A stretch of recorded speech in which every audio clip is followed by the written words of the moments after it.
Why, hello, chat. It is good to be back for some more D&D. It's been quite an eventful week. Let's say hello to our fearless adventurers. Hello, fearless adventurers. I was catching up Angel. Hello.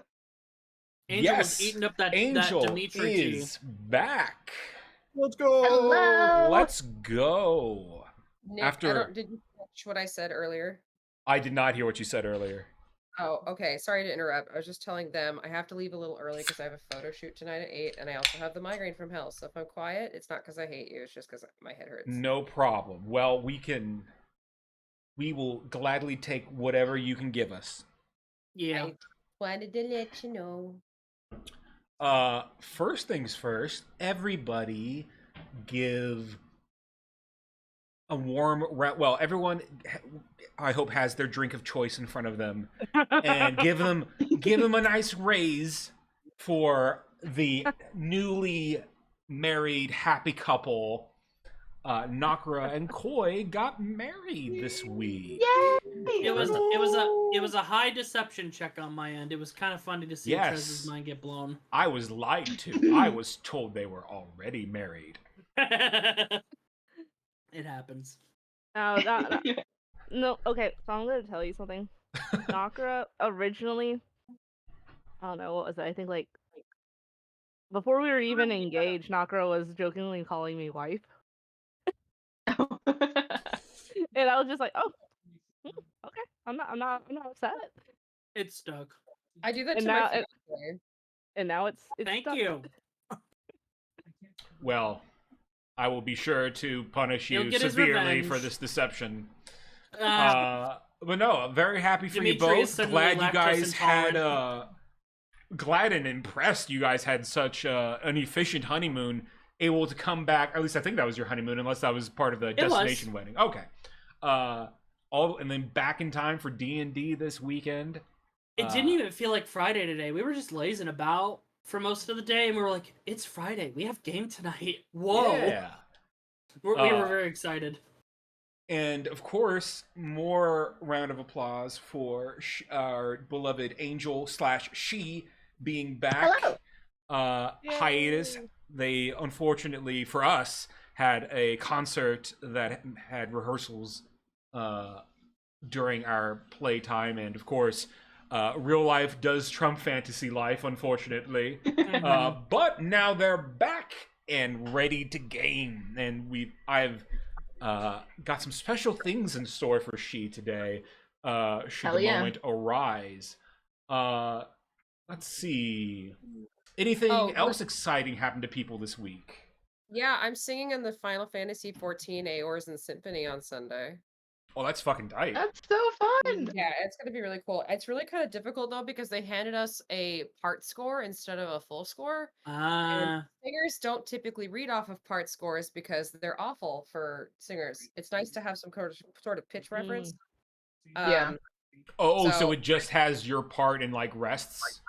Yep. Hell. My idea That's of hell. not Like, smart.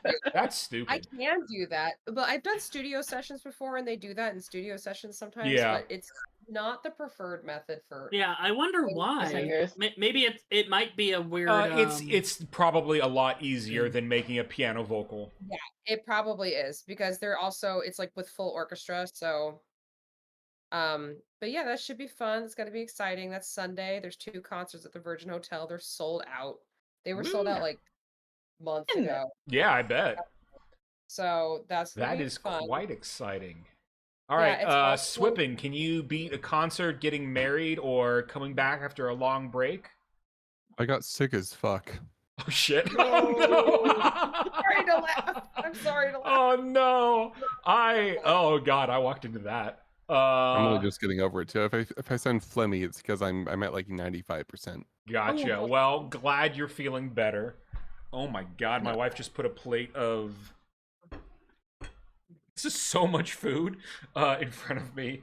Oh, There's no I chance feel in that hell pain. I'm finishing this. This has got to be at least like 4 potatoes worth of Oh, like fries and and there's Yes. tikka and chicken and cheese. oh, for your viewers, I recruited Trez and his wife to one of my upcoming games. It's gonna be a while, like not too long, but it's gonna be a hot minute before it starts. But I actively began that process. I got the stream team, as I'm calling it. Yes, Fun. I'm excited to start. It'll be fun. Please Uh, tell Alden I have not forgotten about her Star Trek request. I have just been on stupid brain. Oh, you're fine. You're totally fine. Besides, she's keeping busy. Okay. All right. I think that about covers it. Unless you had something, Clove, to share. I made a monorail in Minecraft. Nice. And the rest of you can eat shit because Clove wins. Monorail in Minecraft. Monorail. I mean, you probably had more fun than I did this week, honestly. So I did get to teach a voice lesson yesterday to somebody who was learning the real lyrics to the Star Trek theme, which was really funny. Wow, that's crazy. Yeah, I'm in this too, a burlesque show that's coming up as Star Trek themed, and the girl wanted to sing the theme, and she's one of the green fairies at the Absinthe show on the strip. So I gave her a voice lesson yesterday and taught her how to sing that so she could actually perform. So that was kind of Wow. cool. Yeah. Well, without further ado, then, let's do a quick little recap of our last episode. Last episode was the Aranus episode. And boy, did we Yeah. have fun. We being mostly me. Yeah. No, I had a great Aranus time. learned that his life was a little bit of a lie and that there's like at least a 10-year gap that he doesn't know what's going on about. Yeah. But he also got interrogated that day. So not a great day overall for Aranus. You know, you start your day with getting stabbed and you're ending it with, you know, a life crisis. Yep, the next day he shaved and changed his name back to Dimitri. Shit's really fucked when that happens. Yes, I'm probably gonna still call you like Aranus half the That's time. fine. But You're good. but then the party went to the Mages Guild for twofold reasons. One, to get more answers about Aranus's past, because it turns out the Crimson Sect that he's been talking about this whole time of blood hunters has actually been the biomancy sect within the Mages Guild. And it seems as if some of his memories that has been implanted in him were false. And in speaking to the orcish wizard in front of him, Lauren, found out that sometimes the trauma of becoming a blood hunter is so severe that false memories are sometimes planted in to make it easier, smoother, less traumatic. Clove also decided to continue his journey within the Mages Guild. And is he taking one for the team, or does he have dark aspirations?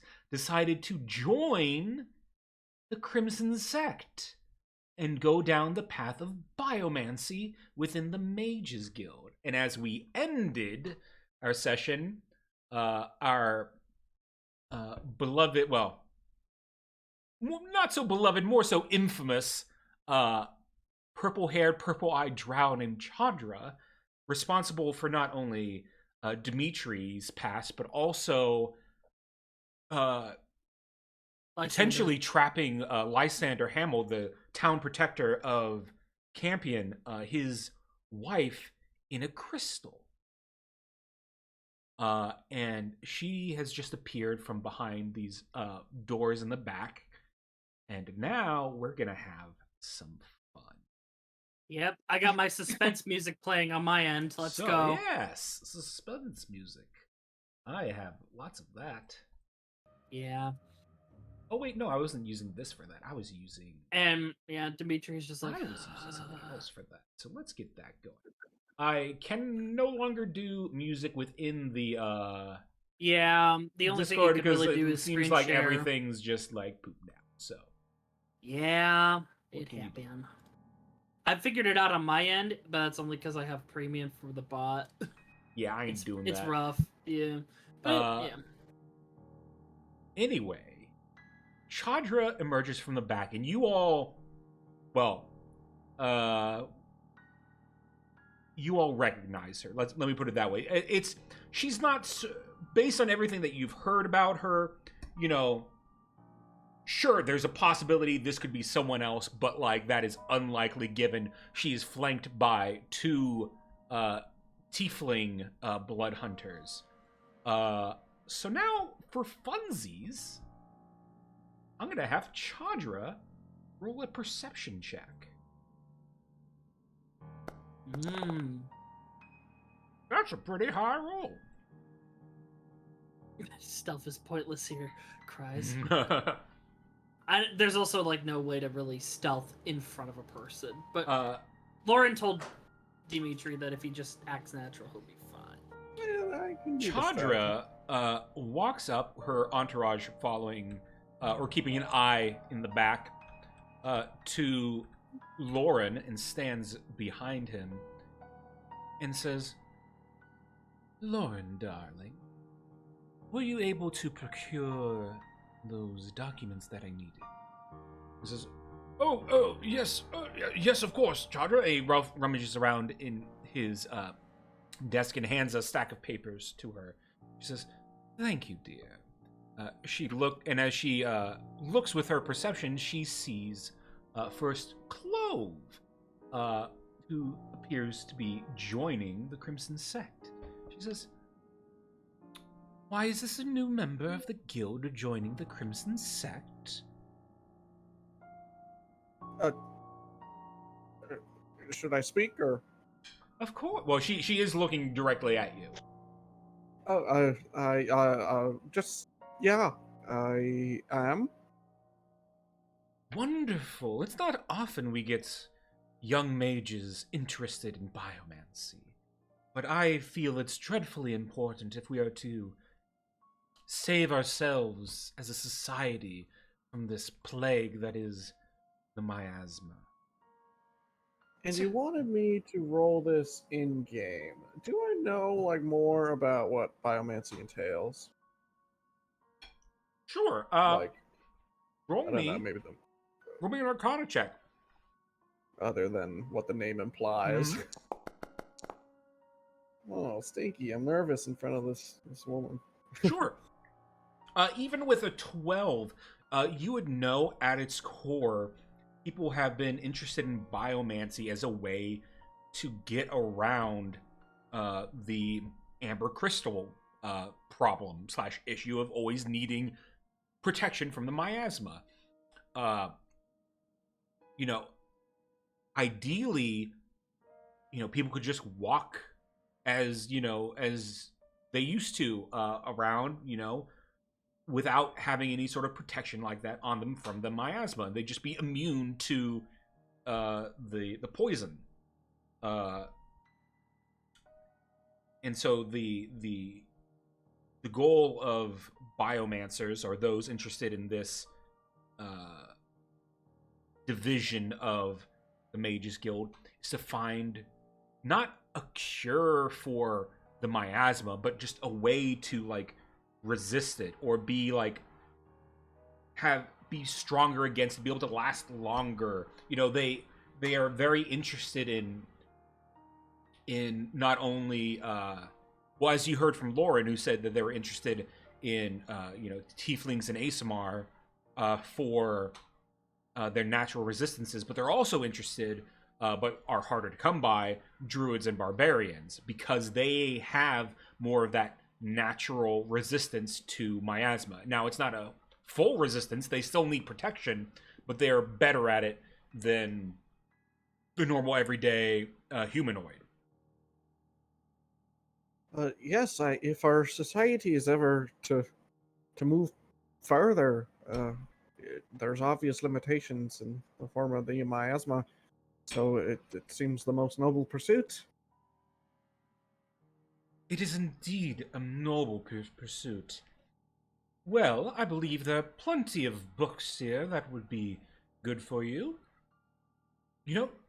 I don't usually do this, but as we are a little understaffed.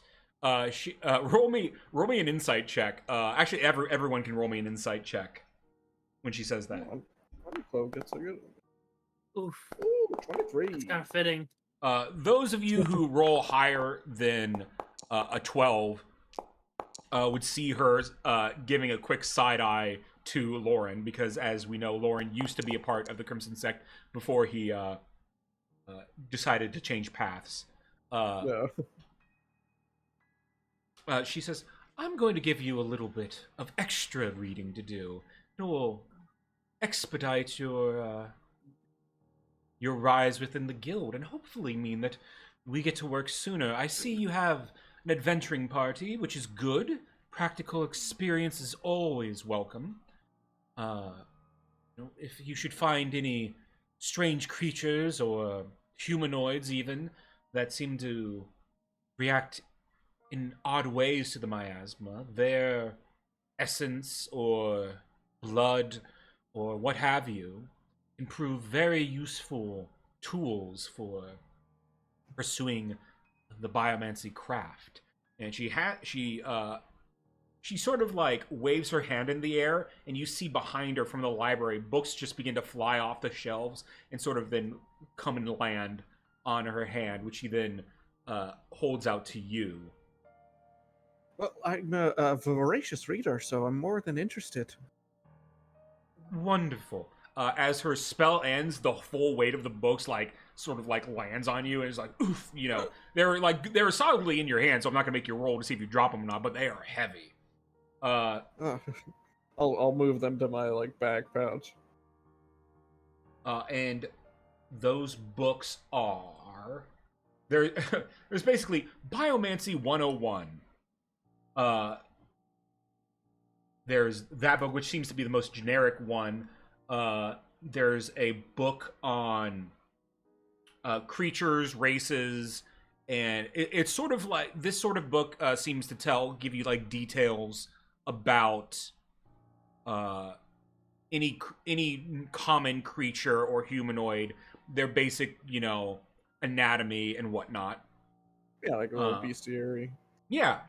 And then finally, the extra book that she gave you is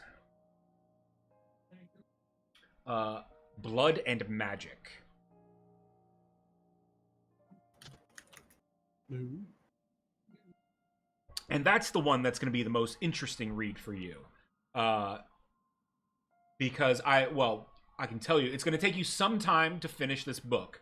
And as you're reading it, for each chapter, I'm going to have you roll an Arcana check to see how well you understood it. And once you pass for the entire book, then you're going to be able to get yourself a biomancy spell.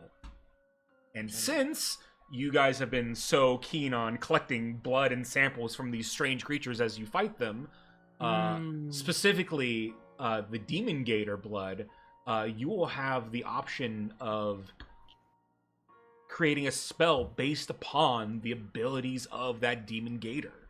Ooh. Hey, good thing we have the Demon Gator's blood.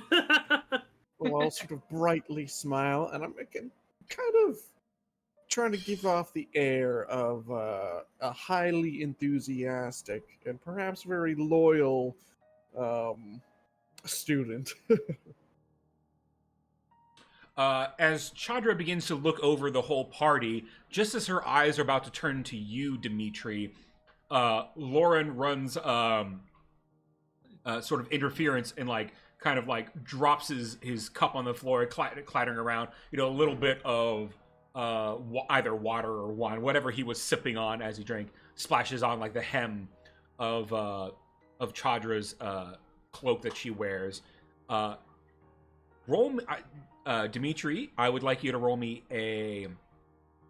your choice. I'll give you a choice of deception or stealth. Ooh. Okay. And Lauren is giving you advantage with that. Stealth, because I have a 0 in charisma.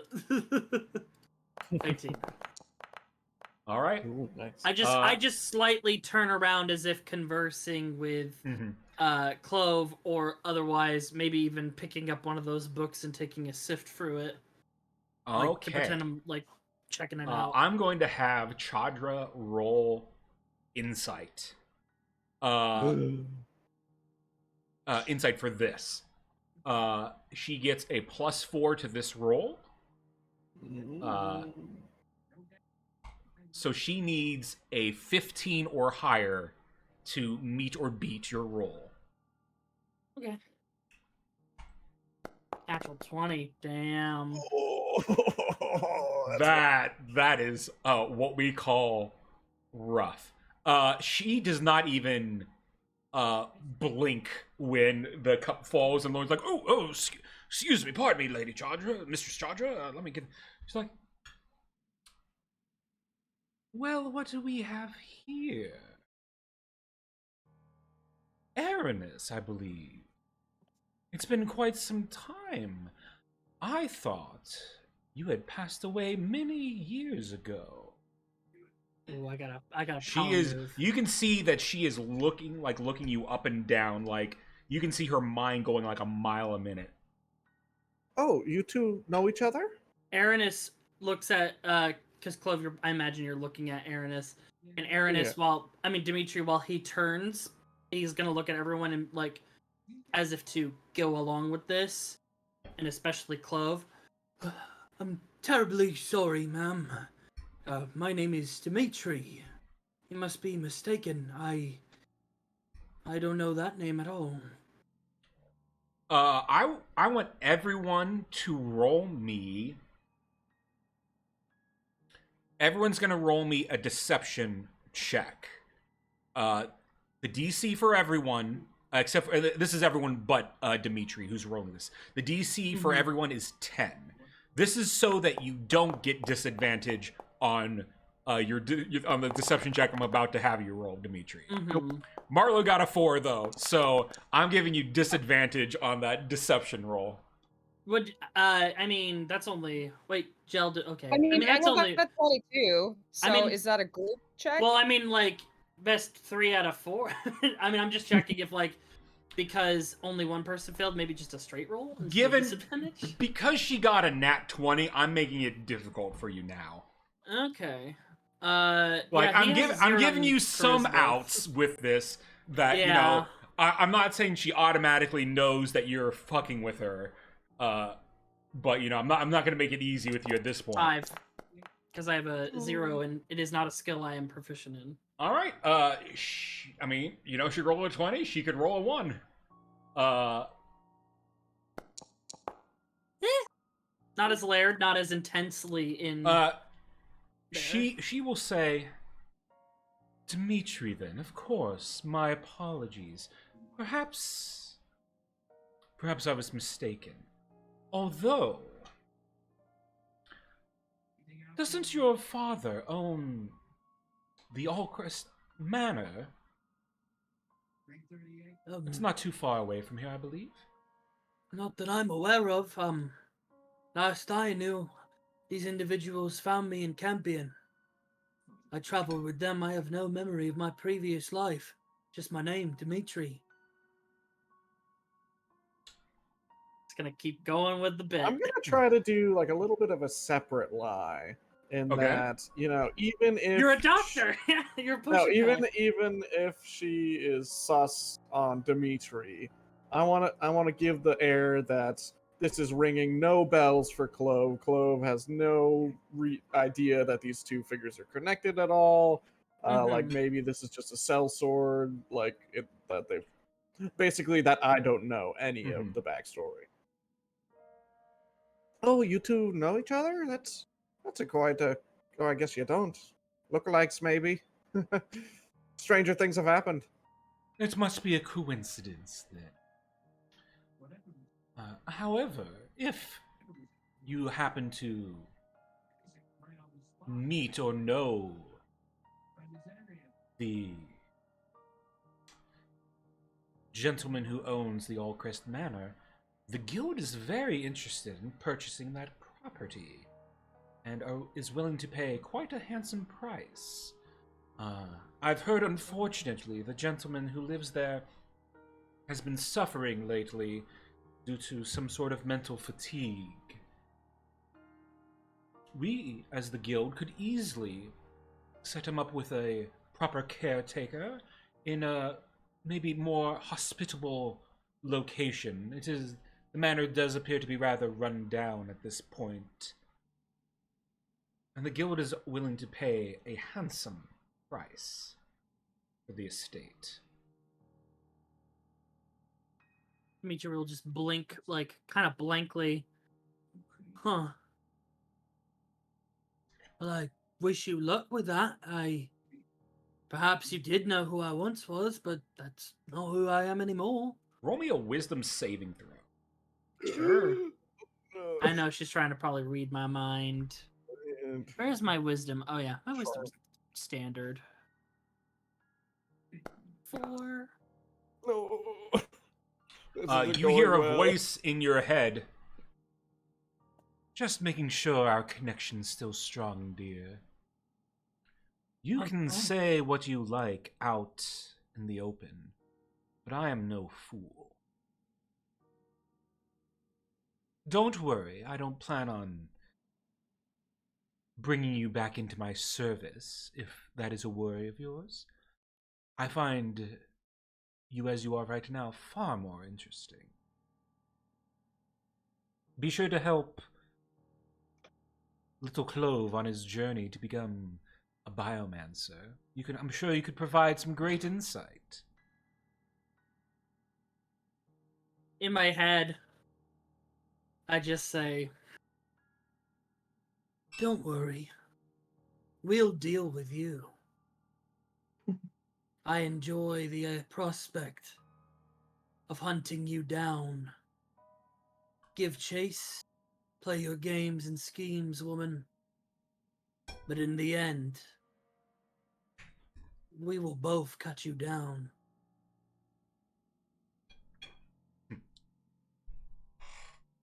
You hear a fading laugh in your head. It's on. Let's go. The rivalry. She says, well, I hope all of you enjoy your stay at the guild while you're here.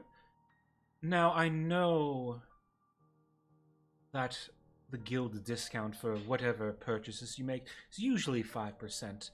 But, Lauren, dear, if you could go ahead and bump that to 10, I'll fit the difference.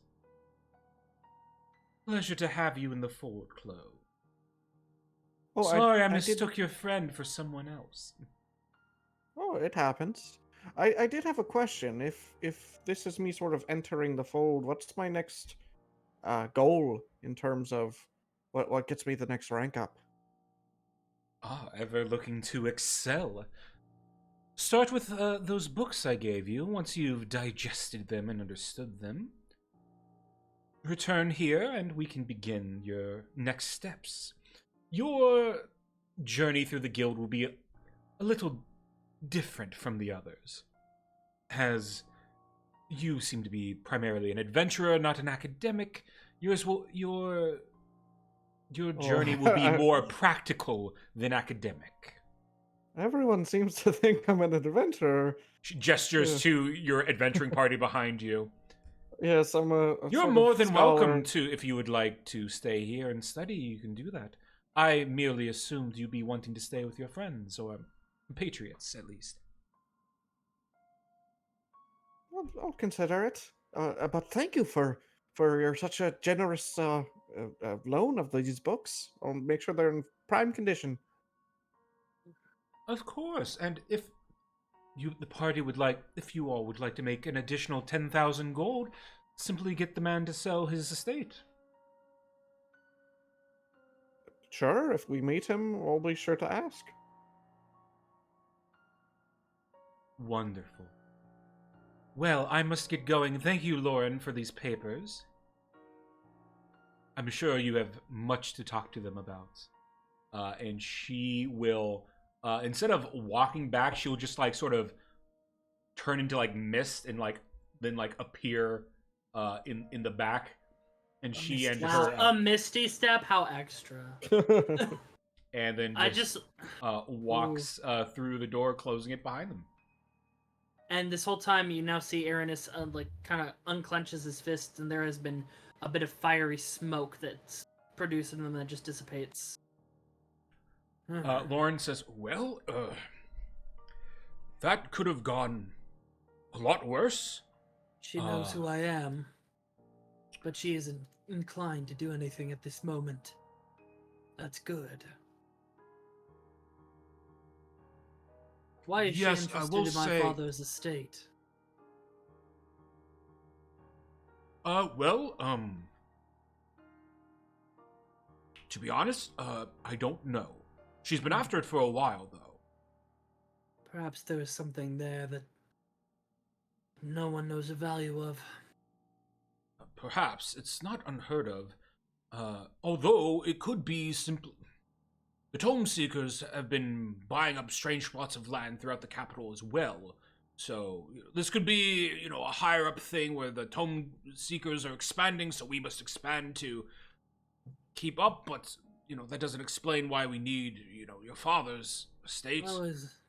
I was inclined to believe that this guild already had a stake on the home. But I could have been wrong. Well, yes, I believe you're, sort of like, I'm gonna roll Yeah. for him, an investigation check. Let's see if he can find, important thing. It says plus, he rolled that 19. He pulls out, like, a filing cabinet that seems to extend further than the desk is capable of. It seems to have some sort of, like, arcane, like, storage. And he goes through, like, oh, yes, like, oh, here we go. Oh, yeah. Seems as if, the guild at one point in time was, paying or helping your mother, I believe, with some sort of illness that clerics couldn't do anything about. We charged quite the sum of money for that. House was collateral, then? Well, it seems like more first the forge, and then everything. Yes, it seems here from these bills, a lot of things from your estate were sold, and before your father had to resort to the estate being sold, it seems as if your father passed, so it was a moot point. My condolences. No worries. It is not the problem I am worried about at this time. I'll continue to look into the mystery of why they want it. But I look at Clove. I can help you on your journey with blood and blood magic.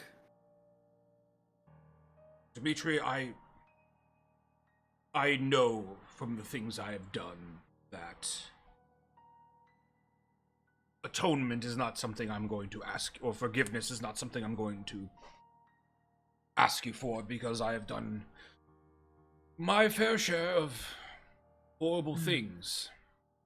But I will try to do right by you as best I can. If I hear anything, I will find a way to get that information to you.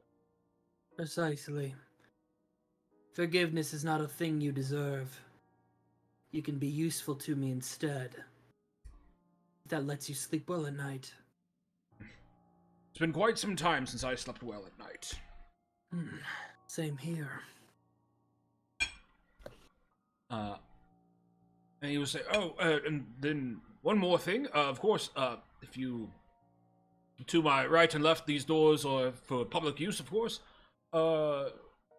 To the left, so he gestures over here. To your left is the potion shop. Also, classroom. You can get some discount student potions there as well. Oh, dear. They tend to be okay. And then he gestures to his right, and then to the right is the door for Well, it says runic weapons or magic items of the sort. We have to always clarify magic items because people see runic engraved weapons. Are like, I don't want that. I want a magic item, and we're like, it's the same damn thing. Right. So if you need anything, apparently you get a 10% discount. When we're done here, I look to everyone. I would like to visit the Hunters Guild and rank up. I'll just kind of go over here. Does the party want to purchase anything while they're here? And it's everything that you posted before? Yeah. I mean, if you want something that's not on the list, depending on what it is, it can either be here, like if it's like a common potion that I just didn't list, or if you want a specific magic item, they can get it here. I think I'll probably save my gold for now, because I remember you mentioned that we can start making big bucks soon. No wonder I've been muted for a little bit. Oh no! Oh no! I'd be interested in seeing what the price is for a +1 arcane focus would be. +1 arcane focus. Yes, that was something I was can looking also- up, and then I could not find what I should charge for that. I can also try and help. You with could probably that, just depending. look at a +1 weapon and because it's basically Well, the same it's thing. not quite. +1. Yeah, because that's magic that it's Yeah. boosting. Well, I mean, as a reference point, you know. Yeah, well, I mean, like a +1 weapon, that's going to be like a couple hundred. +1 arcane focus, that's going to be a bit more. I mean, you already make yourself a +1 focus, so this then, are you able to double dip as an artificer to make it? I can, but I'm limited in my things I can make at one time. So if I can Gotcha. purchase one, that frees up other slots. That's true. I gotcha. Because it's one of the more boring infusions. So I'm like, oh, is this a fun infusion or a boring infusion? Fun is what you make of it. I like the but wackier ones. But yeah, I mean, I'm sure you heard Dimitri say like he'll help you with some of the blood magic stuff. Sure, yeah. Yeah, that'll be fun. I also pitched the idea to the group that we were talking about potion crafting a little bit before stream. Assuming rolls turn out well, purchasing a fancy potion could be a good long-term investment because I can make them at 1/4 the cost in the future. Yeah. So, I had invisibility, superior healing, and haste as the main options I was considering for that. If, we wanted to consider that option. Possibly. I don't have much gold. I mean, if we can help you invest in a +1 focus, that would I also think that would be a good investment as well. Yeah, I know Jel just wants a healing potion. Yeah, Yeah, that nearly healing bought potion is the, a piece of cake to get. Oh wait, did we get that gold, boss? I remember you told us to remind you that. You we guys have can go money. ahead and add another 100 gold to your accounts. You'll be getting that in-game shortly, but you can go ahead and add it. Yeah. Okay. If you're looking for a healing potion, if I make it for you, then it's 1/4 the price. So instead of buying it wholesale, Oh, okay. I'll just commission you then. Because I've got a pretty insane modifier, so there's a very rare, not a huge chance that'll mess it up. Yeah. And even then, I would have to mess it up 4 times in a row to be. Yeah, make you'd a have to bad supremely investment. beef it. So at the moment, they don't have a +1 arcane focus that is not already attached to an item that has an additional effect, if that makes sense. Sure. Because usually if you're gonna upgrade, you're gonna upgrade. So, but if you want one, I can do more searching for, because I just can't find. I just don't know what that cost should be. I can just hold on to it. Yeah. If you do you want? I mean, if you want, I can cross-reference what I usually sell those for, but I do vastly different prices. Sure. Yeah. You can tell me what you would do for that, and then. Oh, okay, yeah. So a +1, I usually do that at Yeah, that one's pricey. I forgot that one's pricey. Around yeah, I usually do those around like 800 or Yeah, ish. like my gut was telling me like around 1,000 gold. Yeah, especially for like a regular arcane focus, that's like cheaper. A big boy one, like where it's got the pluses, that's definitely like 800 to 1,000. Yeah, All right, I think I'd rather invest in some potions then. So with good my idea. personal 500 gold, I will buy. And do you want me to like roleplay this, or can I just like write it Yeah, down I can. based on the prices of the list? Either or. We can bring you guys all into the potion area. Yeah, sure. I only brought one of you in. How did I only bring one of you in when I had you all? It's good. It's all good. So Wow, it's Clove time. really wants those Also, potions. yeah. Also, Just darts off. oh, is that why is Van Richten in here? Just Does You, Clove know the you, recipe? you see Potion Master Sigmund, who seems to be giving instructions to a student, and he turns out, "Oh yes, can I help you, my dear?" I'd love one of the. What do we think? Invisibility or haste? haste. Hmm. We don't really stealth much. Or superior healing. Mm, I don't know. If I'm your fine with haste or if your healing. goal is to be able to deconstruct this potion to then be able to make it on your own, haste will be easier for you to do than superior healing. I could do I mean- greater healing and haste if someone throws me like $100. Yeah, I can give you 50 gold towards that. I can give you the other 50. All right, that puts me at 550. I think with the discounts that works out. Let me do some math.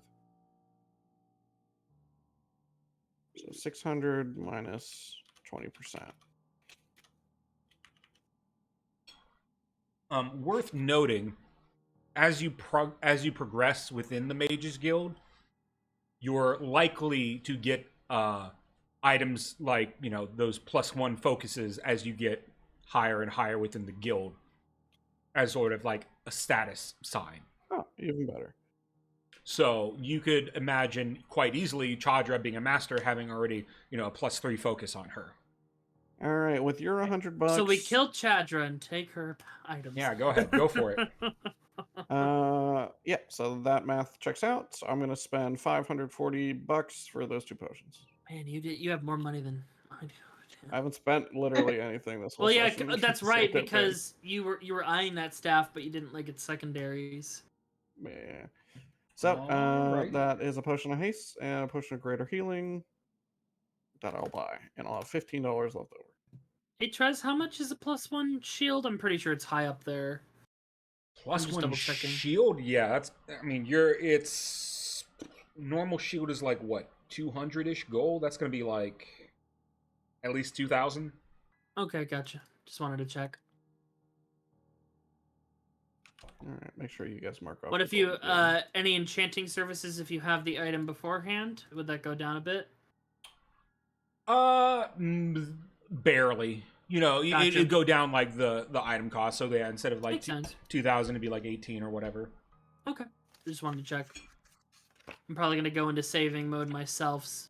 Because I'm pretty set right now. Me and Marlo have a dank ass weapon. On top of like everything else we got. Mm-hmm.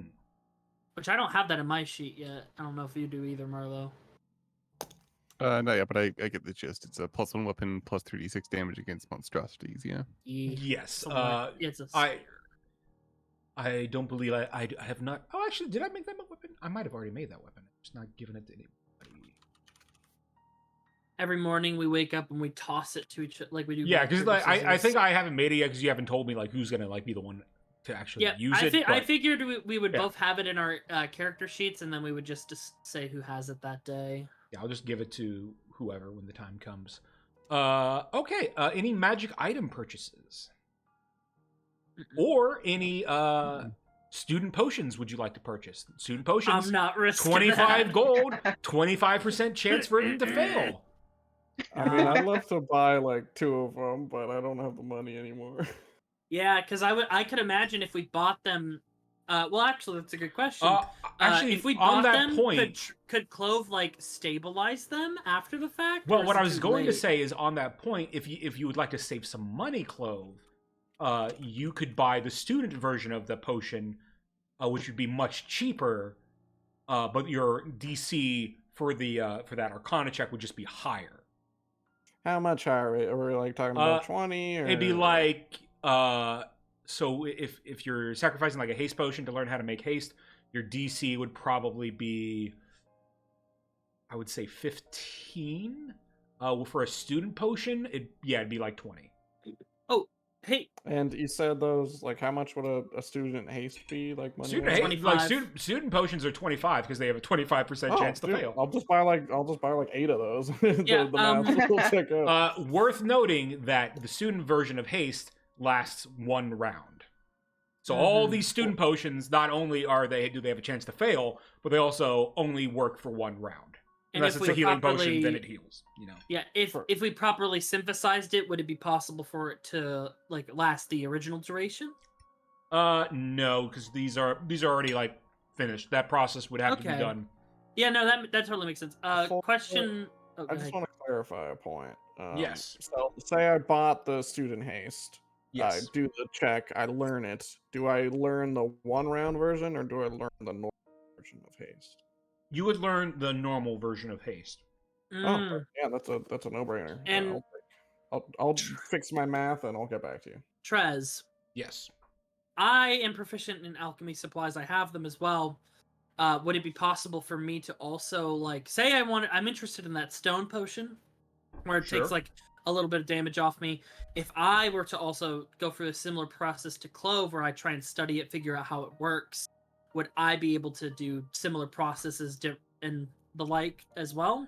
You said you have alchemy tools, and do you have proficiency with the alchemy tools? Yes, I do. Blood hunters can make potions, and they're basically witchers. So yeah, like they got the potions that they can take and make. So if you've let me, I would love to do something like making the stone one for combat for him. Sure. I'll allow you to either do that or to give Clove advantage when he's making these checks himself, as he would be the more. While you both can make potions, but because of him being an artificer with the alchemical background, would be like a tier 10 above. Yeah, you're like the B student; he's the A+ student. Like you still know things, but this guy knows just slightly more. I'll buy 2 of the stone potions so I can like study them, and like I have an extra one, the student version, of course. 2 of those student stone potions so that we can try and reverse engineer it, and Aranis can possibly have that be a thing that he can use. Go full Witcher, just take a vial, my skin gets all fucked up, and I go away ape shit. Okay. So there's not a student version of the stone. There is not a student version. No, that one is so the student versions. There is haste, invisibility, lesser healing, and then regular healing. Gotcha. No one happens to have an extra 400 gold lying around, do they?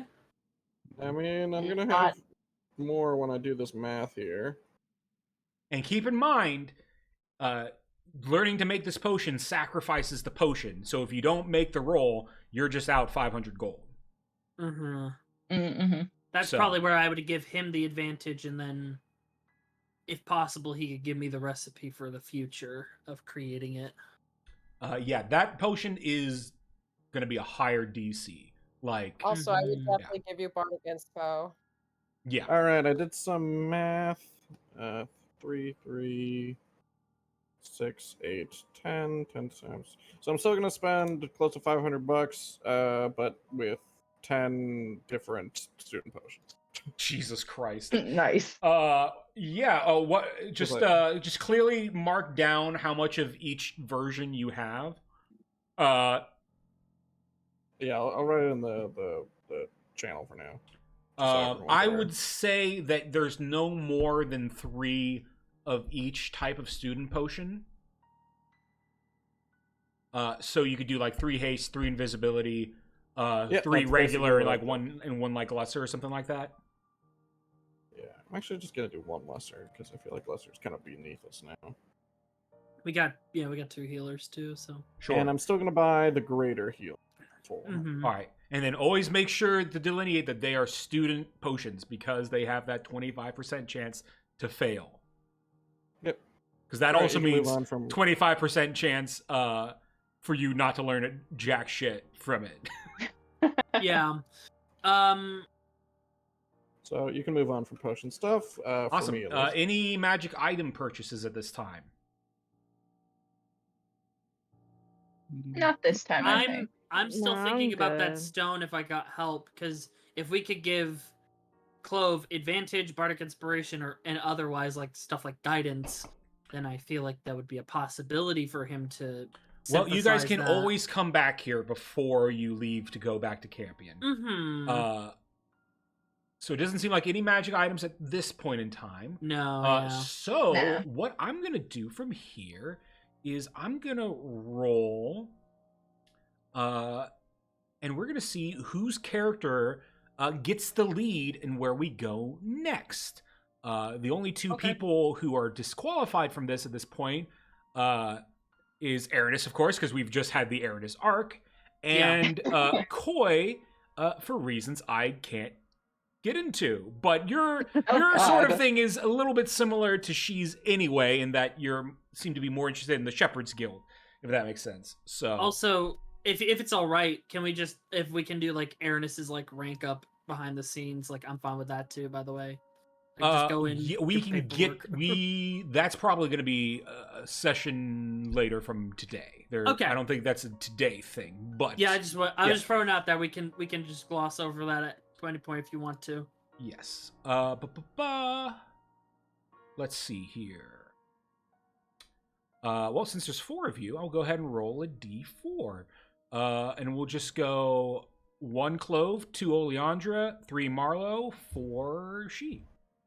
For the people who lent me money, you can have that 50 gold back. Okay, thank Cool. you. That actually makes a difference Oleandra. for me. Oleandra, I believe you wanted to see your parents. I did, yes, want to see my parents. Wonderful. Let me change the music from this creepy stuff. Yeah, same here. To something a little bit lighter. I made my family life really chill, so. It's like, Oleandra, you get to Good- the burning crater that was your house. You see the Good, blood. good No. thing Aranis shaved. Oh, we got a calendar. Oh, I'm looking at something else. Like a calendar for what? Oh, for something that me and Koi are in. Oh. Wonderful. As the party leaves, Ajoy Locky meets you outside with your carriage, and he says, "All right, I almost forgot." And he hands you guys a chest. Inside the chest has that 100 gold for each of you that was allotted for when you came to the capital. I was instructed to give this to you, and I forgot. But you have it now, so I've remembered. This would be the money that you would have already added to your gold. This is your payment for arriving at the capital. As the party, or as Oleandra tells Ajoy the directions to her parents' house, the party is led outside of the city at large into like small, quaint little suburbs.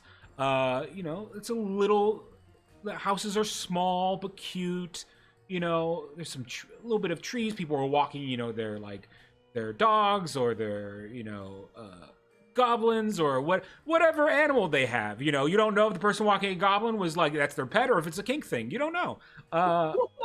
No kink shame. No, yeah, we don't kink shame here. As we're in a nice neighborhood, Dimitri is kind of looking wistful, and he looks at Oleandra. Well, it's a good thing I made myself more presentable before seeing your family. Oh. I I just- suppose my family is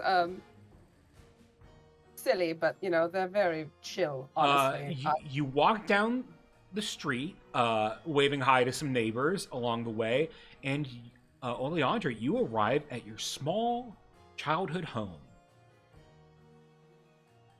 all right.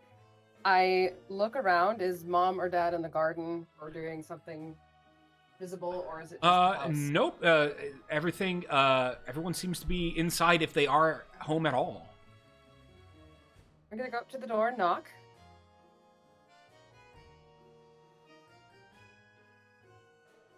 Do you want me to move you to the door? Oh, sorry. Yeah, Oh, I'm still loading in. I'm almost I'm in. still loading in. Oh, So right. I forgot you guys have to load in. All right, we'll chill. I forgot about that part. I'm just No, I like, mean, why aren't you guys moving? I'm like, oh, that's probably why. I can't see anything. I can't see anything. Because we're blind. Blinded by the light. Well, I'll give you some background, Oleandre, because you gave me a lot to play with in terms of your parents. In that you gave me their names and nothing else, so I had some fun. I gave you their ethnicities and I gave you their names, and that's I don't it. even think you gave me their ethnicities. Their ethnicities are in there. Yeah, they're in my background descriptor. The D&D Beyond. I think so. Yeah. It might be- because I was referencing that while I was doing this today, so I don't think so. I just had the names of Frank and like Sha'ara. Sha'ara. Yeah, Sha'ara. And I have an older sister. Well, it was intended that I have it written down elsewhere, I think. Yeah, I probably have it written down elsewhere. But I had intended for her mother to be an ASMR and her father was a half-elf.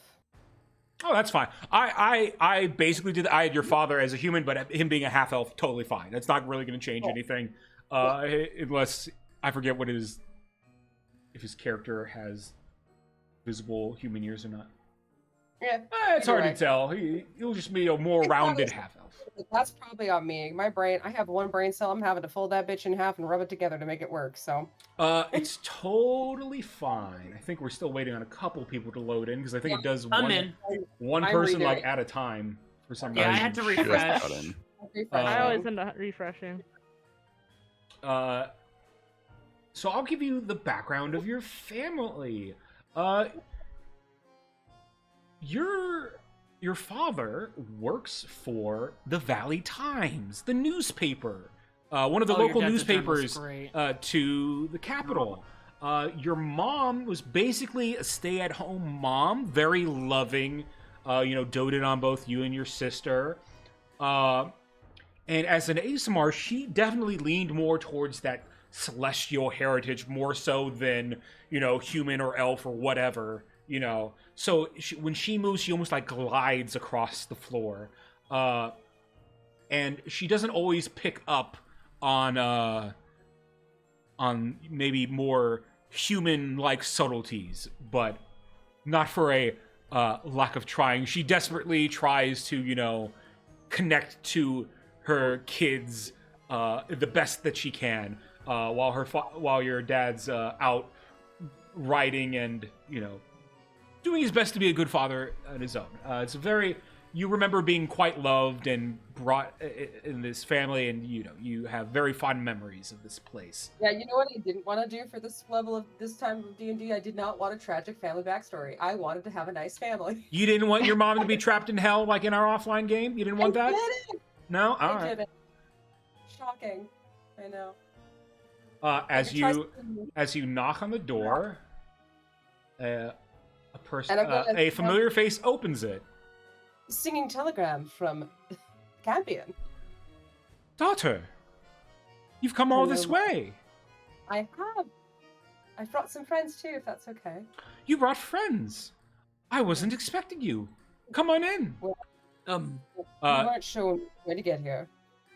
Aranis walks up to the door and leaves it open Dimitri opens the door for everyone. Sha'ara will step in the house. You have a quite modest little house, which you've been making some decent money and sending it to them. So you feel like they could have upgraded, and surely your sisters helped out too.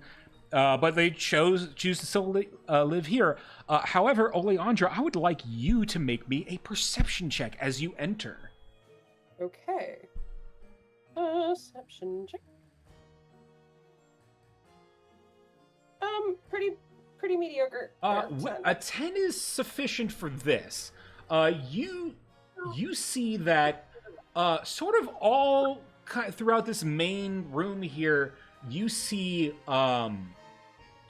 first you see like a stack of like knives, and then near it is a stack of what looked to be very big, dense books. Next to that, it looks to be like stacks of Tupperware. Is this like a hoarding look, or is this just like a there's a lot of shit? With just the 10, you're not exactly sure. But you see your mother knock on the bedroom door and says, "Darling, our daughter from Campion has arrived. Oleandra is here." And you hear a voice from. Wait a minute. Is he just going through walls? Are you going through walls? Oh, he's not going through walls. He kind of is. Also, it's like, Oleandra. Well, if she's here, she's in big trouble. Oh my! If she doesn't give her dad a big ol' hug, come here, girl. How have you been? Hello, Dad. How are you? He gives you a big ol' hug, hugging you tightly, and he says, "Oh, and who's this? Who's your friend here?" This is my friend Dimitri, and I have some other friends outside actually. Friends outside? Well, come on in, guys. Come on in here. We have a tiny house, but you're more than welcome. We got some stew boiling. Come on in, kids. Move. That's the. Oh. Well, you're corrupted. You can't come into my home. Crab walks in. Yeah, I don't know that's why that. You it's have not an interesting jaunt there. Your father said, like, your mother and I, we've missed you kids so much. Your sister's gone off and is gone out north with her own adventuring party. She hasn't been riding back as much as you have, so we hope everything's okay. She checks in every once in a while. She seems to be doing all right. I'm glad to hear that. I haven't heard from Rosie in a minute either, so... it's funny. My sister's named Rosalie, and Clive's sister named Rose as well. What a happy coincidence! Yeah, funny. But anyway, I wanted to stop by. I was here on official business. Campion is doing well, so we were sent to do some work for them, and I figured since we were here, we would stop by. Well, wonderful. Your mother and I, we've missed you guys so much.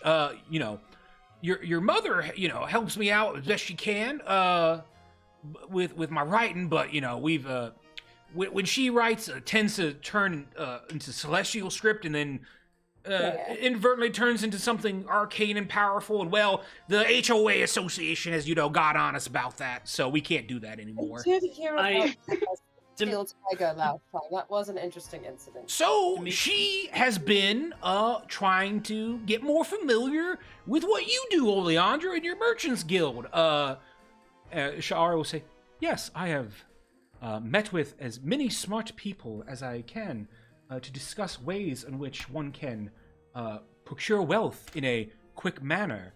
And then it dawns on you, these are all like multi-level marketing schemes that like show your mom has all these knives that she's supposed to sell, but they're just stacked here. All these encyclopedias that she's supposed to go door to door to sell, but they're just stacked here. And the same with the Tupperware. So she seems to have missed a part of that jump.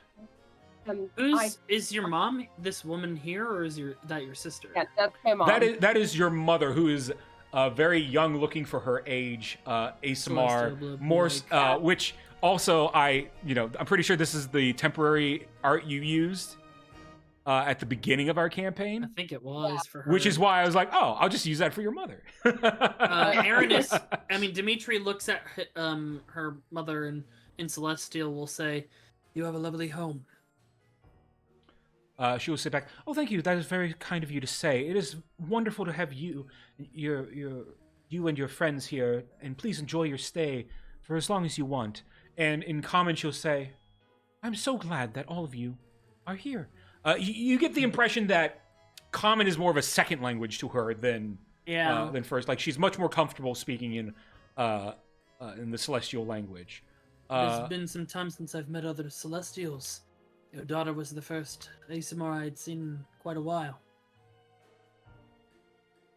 She is a wonderful girl, and I hope that you all take care of her, as she's very dear to us. Oh, they do, Mumsy. Don't worry. I take care of them too. I make sure that we only get into fun shenanigans, not super dangerous ones, most of the time.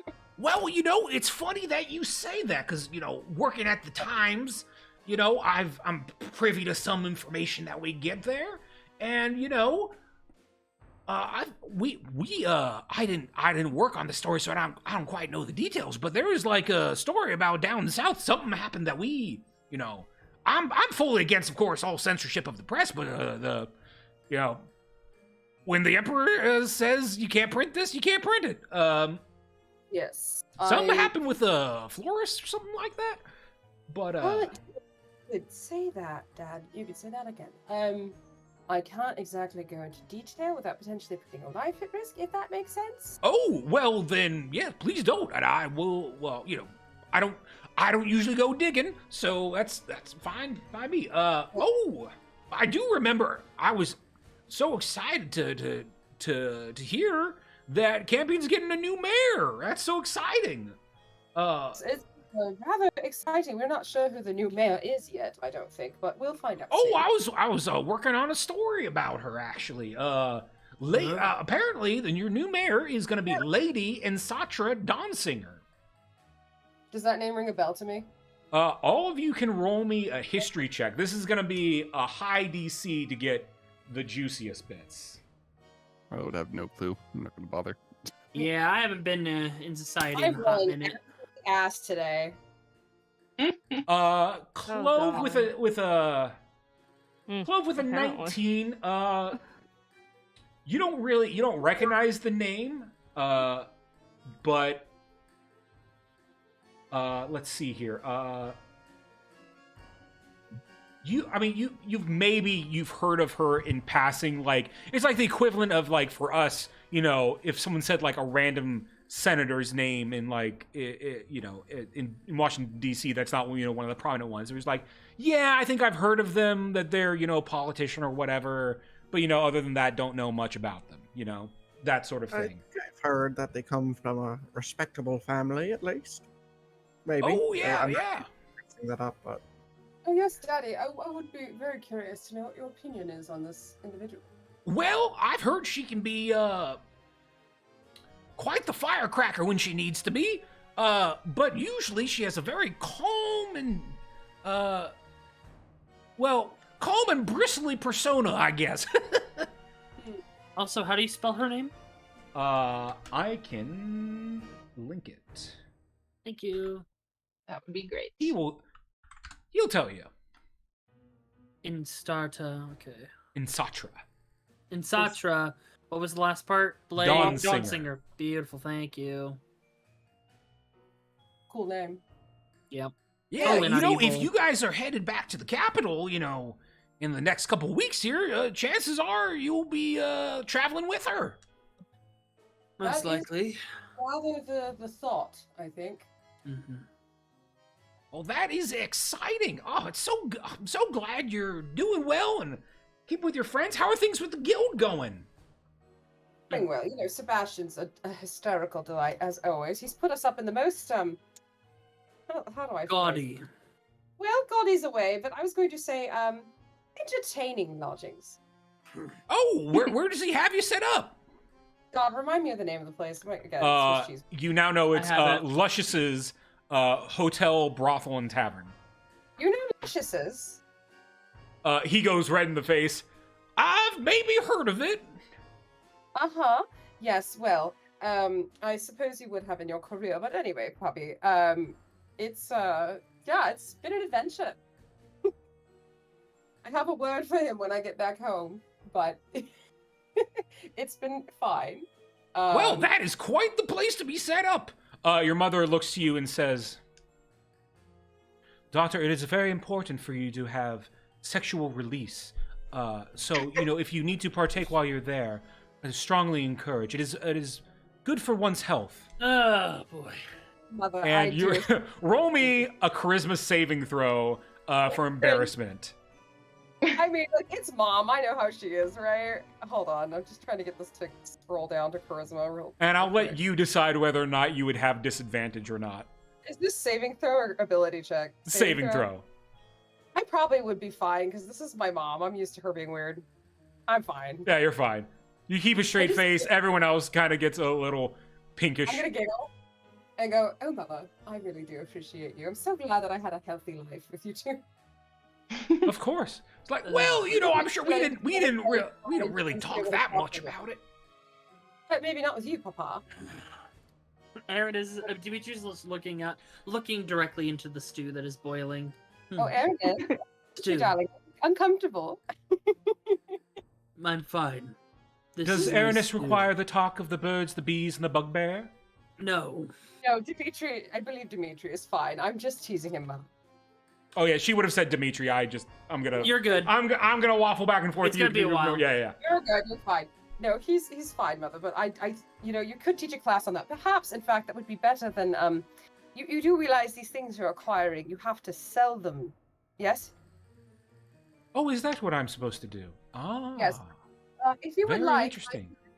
I can take these off of your hands, and I can try to exchange them for more valuable goods for you. But unfortunately, Oh, that would be Yes. wonderful. Thank you, dear. yes, perfect. And that ties into my mission too. I can try to offload this shit to get more expensive. Your father will like kind of step a bit closer to you and say, and kind of whisper, "Now, please don't give your mother ideas that she should be teaching people how to have sex, because you know your mother that could go wildly different than what we expect." Oh, I suppose I should specify that I was joking, Mother. That was a joke, by the way. I was not being serious. Ah, then I will not prepare my sexy lingerie. No, do that for Daddy, but don't do that. Anyway. I was not prepared for any of this today. I was just taking a nap because I was working I all morning. pat her father's shoulder, and I just give him a sympathizing look, and I just nod. Don't you dare, Dimitri. Anyway, I would like you to meet the rest of my friends. This is she, Chloe, Hi. Engel, Hello. Marlon, all my How do you lovely do? friends. Well, welcome, and all of you, of course, are always welcome here whenever you want. You know, Oleandra's friends are our friends. Oh, nice Is to there meet you. anything I can do for It's you? really great to meet you guys. Is there anything I can do for you, puppy, before because I'm afraid we can't stay too long, but I just wanted to come by and say hello. Well, it's just enough that you came by to say hello. We really appreciate it. You know, don't be a stranger. We'll try. You know, keep writing to us. We'll write back. You know, if you ever get, yeah. I hear from a little birdie. It might soon be a little easier to come visit me in Campion too. Oh, really? You don't know that out of you. You don't know that in game yet. She's oozing with confidence. She's oozing with confidence for things she doesn't know in game yet. Oh, I thought that was canon. I'm sorry. I thought we were told that already. Not quite yet, but Anyway, then I won't say it's that. all good. But what I will say is, like, well, hopefully you can come visit me in Campion, or I can come visit you again soon. It looks like I'm about to be a lot more busy than I was previously, so who knows what I might get up Well, to. sure. It looks like you're pulling double duty, adventurer and merchant guild master to be. I don't let Sebastian hear you say that yet. He doesn't need to know I'm coming for his job. Why are you coming for Sebastian's job? Is Sebastian bad at his job? Yes, Yep, she's it's far better. She should be in charge. I see. I will write a strongly worded letter. No, you can't do that. In my turn, Celestial. Ah, right. Then I shan't. Yes, remember what happened last time you wrote a letter? Yes, the HOA, ooh, they nearly got rid of us. Yes, I would rather you be able to keep your home. Although, you know, I've been sending enough money back. If you do ever decide you wish to upgrade, I feel like you could do so. Well, What you do know, you- we just raise you kids here, and, you know, we don't get to see you too often, so there's just a lot of nostalgia here that I think would just go away if we moved. What if you bought another home and this was your vacation home, or something like that? You know, that's an idea, but maybe if you're gonna settle down You for could good in rent it Campion, out. we can get we can save up and get a place there. I heard it's gonna become a full-fledged city. That's exciting. Yes, I'm not sure if I'm going to settle there permanently. It depends on where my life takes me, but I, so far, seem to be doing well there. Also, what do you mean? What happened when you write in Celestial? Oh, she has a When I tendency write in to- Celestial, things tend to get arcane, and then lights appear, wind begins to swirl, and the HOA Association writes nasty letters and puts them on our door. I mean, there was I one did not particular- know that was possible. There's one Interesting. particularly memorable incident with a celestial tiger, if you remember, Mumsy. That was fun. Funny. And I hardly think that was my fault. You said you wanted a pet. You So weren't maybe specific at the time. You said a cat, and I had to do my best to discern what I that was- meant. Crystal was quite amusing. It was very fun. A to have celestial her. tiger is, in fact, a cat. It is. You know what, Mother? You're not wrong. It just happens You to still be. have it? No, we had to give it to the zoo. No. Yes, That's a shame. unfortunately, a bit expensive to feed, and they ate Miss Muggins's pet chihuahua, so that didn't get over very well. Funny. Oh dear. Yes, But, she is on the HOA Association board now. Oh, that's unfortunate. I Quite. can go fix that if you want me to. You don't need to go fixing nothing. Like, don't go murdering people, or I don't know what you adventurers do. Oh, no, admit A it all, lot of Potsy. murder. Well, I did as do long as murder. it's for the good guys, I'm sure you guys all do the right thing at all times. We do, don't worry. We're very good people. I think the only thing that we've had to exterminate recently is the big demon crocodile. That Well, was fun. that's exciting. A demon Certainly. crocodile. Yes. Fascinating. Or something like that. It was awful, but we managed to take care of it. You know, trying to keep people safe. Wonderful. I'm glad you're able to keep not only yourself, but other people safe. I'm Well, glad that my daughter is capable of protecting Well, herself and others. We have raised you Refusing. right. How could I be any other? Well, kids, you're welcome to stay for dinner if you'd like, or if you have errands that you need to go on to. My parents they're probably in the financial place to put us up and, like, you know, feed us and stuff, but I don't want to be an imposition. Plus, Mom mentioned the sexy lingerie, so I think she and Dad are up to have a nice night. You got it.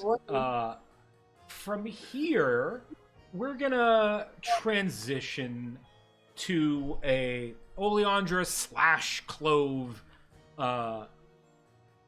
area, which would be a Merchants Guild / Grand Bazaar.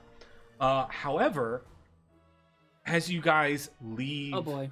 Oleandra's parents, However, however, a as bunch of assassins just come after us. you leave her parents, DM says and are however. traveling along the road to the Merchants Guild and the Grand Bazaar, you hear these long, mournful bells tolling from Oh, the yeah. downtown cathedral. Bong, That's right. bong, bong. And quickly, almost like wildfire throughout the city, murmurs arise. And it appears as if the Emperor Godric Ladar has finally succumbed to his illness and has passed away. These bells marking his passage. I will say, I also really appreciate how autistic coded my mother is. It's delightful. Look, uh, I get that just seems to be an ASMR trait. We're all I wasn't trying to do anything to, I love like, it, though. to insinuate anything like Your that. mo- But her, yeah, her mom was funny as hell. I love her. Yeah. I know it was intentional. it's just yeah, like- they play off each other well. Aranis puts up a quick prayer to Anos after hearing the bells. Give him a what for on the other side, Anos. What's And the like general perception of this ruler? Like, I were they remember he was beloved, all or- right. yeah, he was, as you know, a good ruler as far as you didn't know any of like the nitty gritty details because you guys weren't like high politicians or anything like that. But generally, the people looked upon him favorably. They saw him as, not only their emperor, but in some ways like a mortal deity, the representation of the false god Ladar in the flesh, being a descendant of Ladar. And, his decisions, for the most part, were favorable. There's always going to be a decision here or there that's more unpopular than it is popular, but there's never any there wasn't really any catastrophe that happened under his watch. That's even with what happened in Florus. By that time, he was already sick, and his son Theron Ladar has been sort of the acting emperor for the past 10 or so years. So, it's been quite some... And he's the one that wants to expand and make better things happen. Yeah, the rumors have it that Theron has a lot of ambitions. And now that this has officially happened in canon, I can give you more details about Clove, Lady Insatra Dawnsinger. You would have, with your role, remembered that she was, she wasn't in like the royal court, but she was like high enough that she might be like, requested an audience with the royal court every once in a while or something like that. So it's likely, if she's being moved to now be the mayor of Campion, that it might just be a changing of the guard. Like, now that Theron is officially going to be the emperor and it's no longer acting emperor, it's not crazy to assume that he'd want some sort of, changing of the guard, putting the people that he's closer with in place in these official positions where he can. There are some places where, he has to work with who he works with, like, the Pontifex, for example, who represents all the religions. He's got to deal with them no matter what. That's not a person he can change, but, he can change out generals, he can change out advisors, that sort of thing. Makes sense. Yeah. Taylor was brought up a staunch anti-imperialist and anti-monarchist, but people can have their opinion. Yeah, for sure. Aranis is just whatever about the ruling class. He's like, all right, let us load. Actually, I forgot how long it takes you guys to load this stuff, so I should have done this already.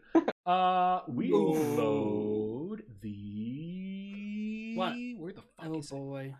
But as we're walking, Dimitri just looks at Oleandra. You have a nice family. Really lovely. I'm lucky, and I know it. Hold on to them. I fiercely do. My mother is a character, let me tell you. I love her to death. She is hysterical. Her and my mom would get along, I think. Probably. She seems really fun. As she can appear, my mother is really very sociable, and she just wants to have friends and get along. And she's found her little book clubs and her other hobbies and things, and it makes her so happy. Dimitri's like kind of looking off a little bit. As you guys kind of looking confused as you guys are all talking about parents.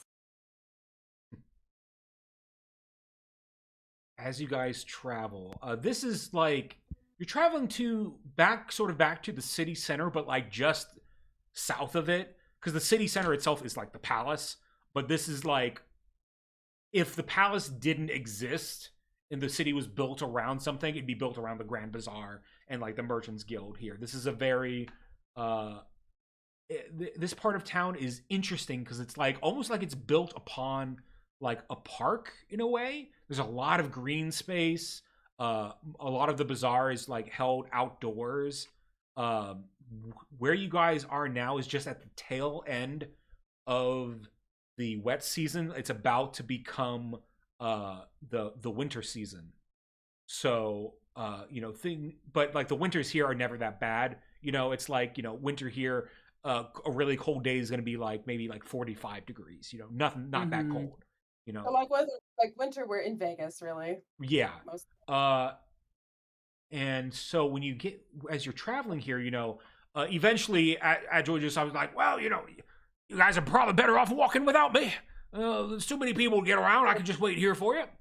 All good. Keep watch for anything suspicious. I will for a gold. I just chuck it at him. I will keep my eyes out, and you see him immediately open a book. That'll do. And you see the bazaar is bustling. Merchants and merchant guild members are busy, like hustling and bustling, selling their wares.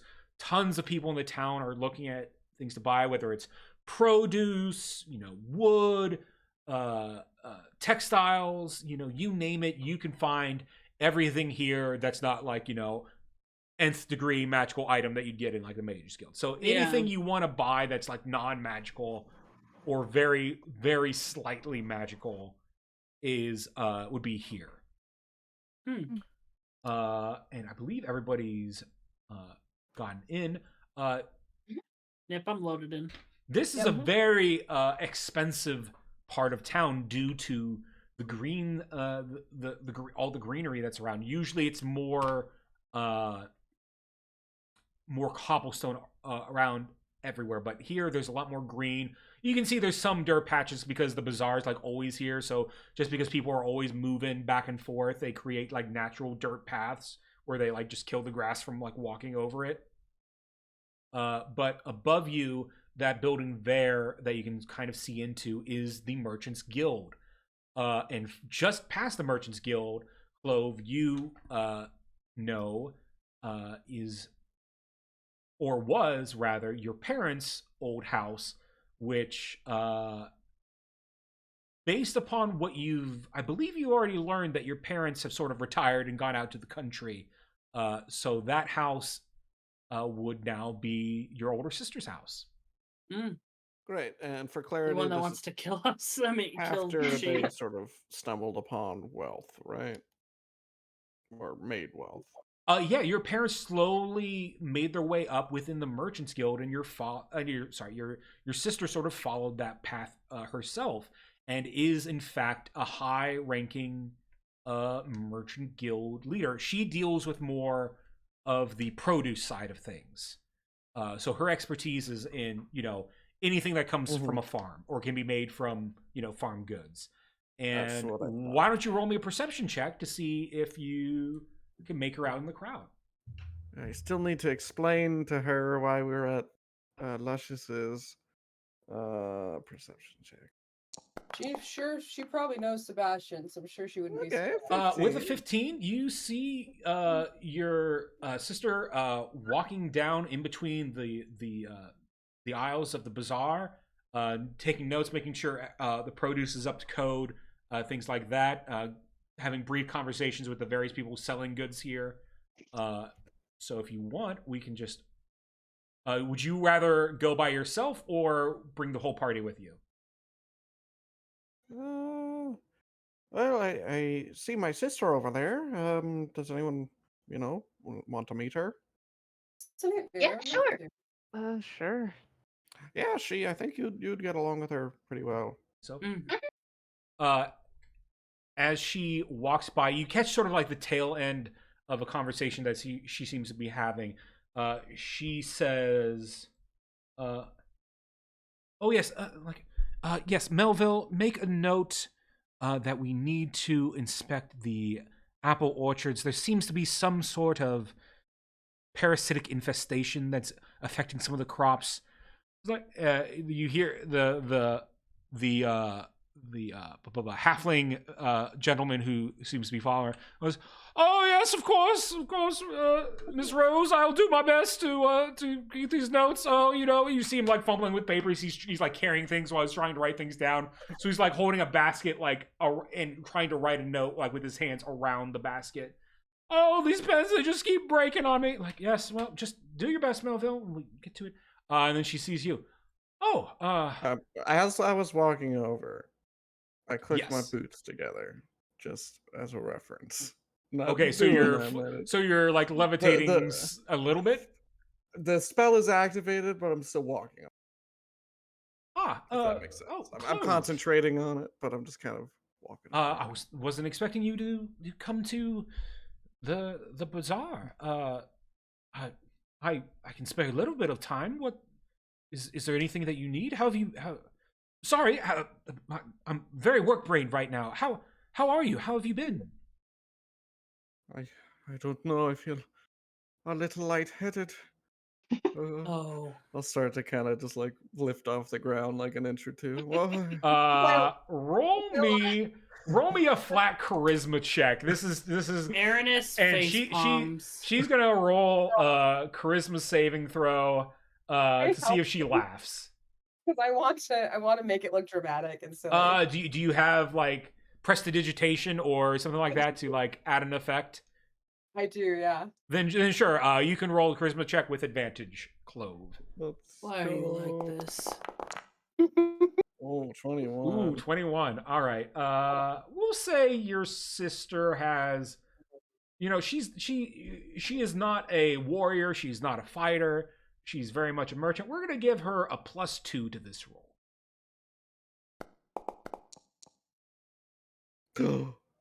The tie. A tie. But in this case, I'm gonna she laughs at your antics, like, oh, Clove, what do you stop that? People are I'm going like 3 to feet off the floor and like flipping upside down now. Oh, I don't know how he's gonna get down. Oh dear, your brother seems to be flying away. Oh, he's going to be injured if he falls. oh Somebody no, I ate go a and help this potato. man. I ate a potato and it started making me float. Oh, the potatoes have been infected with fly. Oh, this is terrible news. Okay, she goes, Melville, just stop. It's good to see you, brother. Why don't you come back down so I can give you a good hug?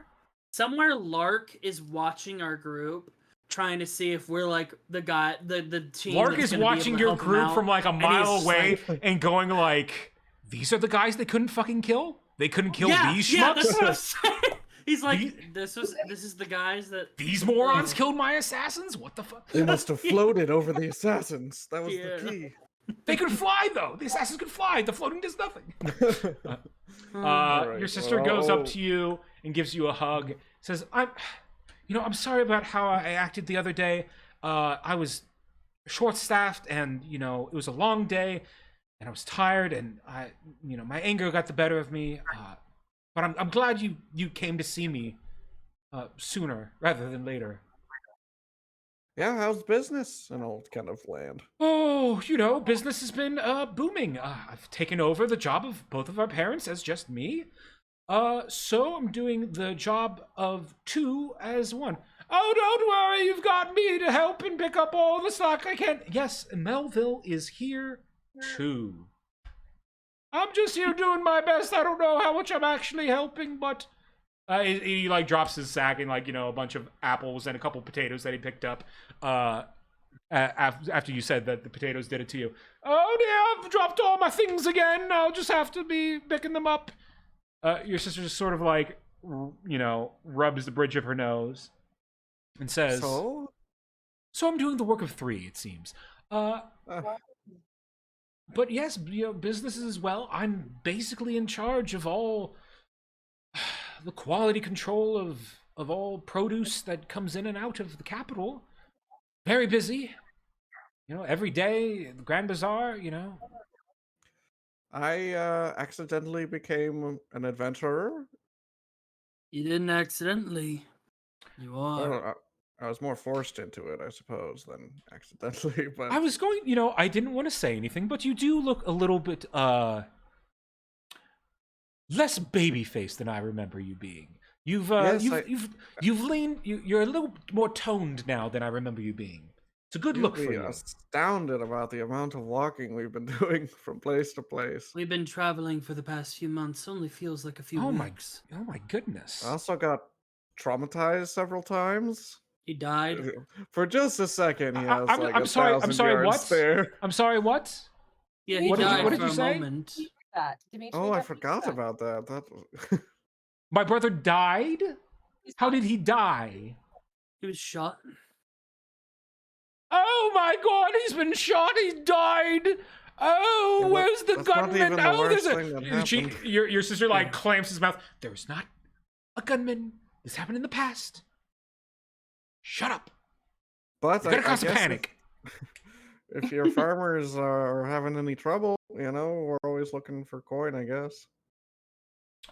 Well, I haven't, heard anything that would need an adventurer specifically to look at. It's just, pests here and there mainly.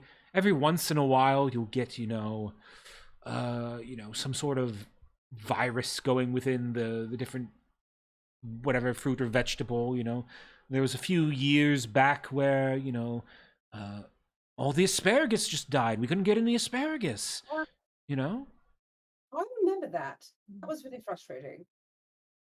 But that hasn't seemed to happen in a while. I think whenever there's an issue like that, we always report it to the Hunters Guild. It's usually taken care of rather quickly. That's where we're heading next, I think. But we might You're be heading there eventually, not next, not today, because we've had enough. Aaron has got his episode. It's other people's episode. We might be going to the trading guild. Next, as in actually. it's on our list. I didn't mean literally next. I don't mean to interrupt, but I would love to introduce myself. My name's Oleana Nerium. I am with the Merchants Guild in Campion. Oh, it's a pleasure to meet you. So you must work with Sebastian. I do, darling Sebastian. Yes, darling. He was all quite right. the character. I actually worked for him for a bit when he was back here at the capital. Very brief. This was only about a year before he left for Campion. How was that? It was entertaining, to say the least. A great way of putting that. Did he have, any dark secrets Oleandra can leverage to gain? Well, the I know. problem with Ow. Sebastian is he's very forward with all of his advances or what have you. Roll me an insight check, Clove. Oh, what could this possibly mean? He's notorious. How about we just put it Oh, that way? 25. You think at the very least Sebastian might have flirted with your sister at some point. Like clutch. A fist. Fist. Arthur Fist meme. Yes.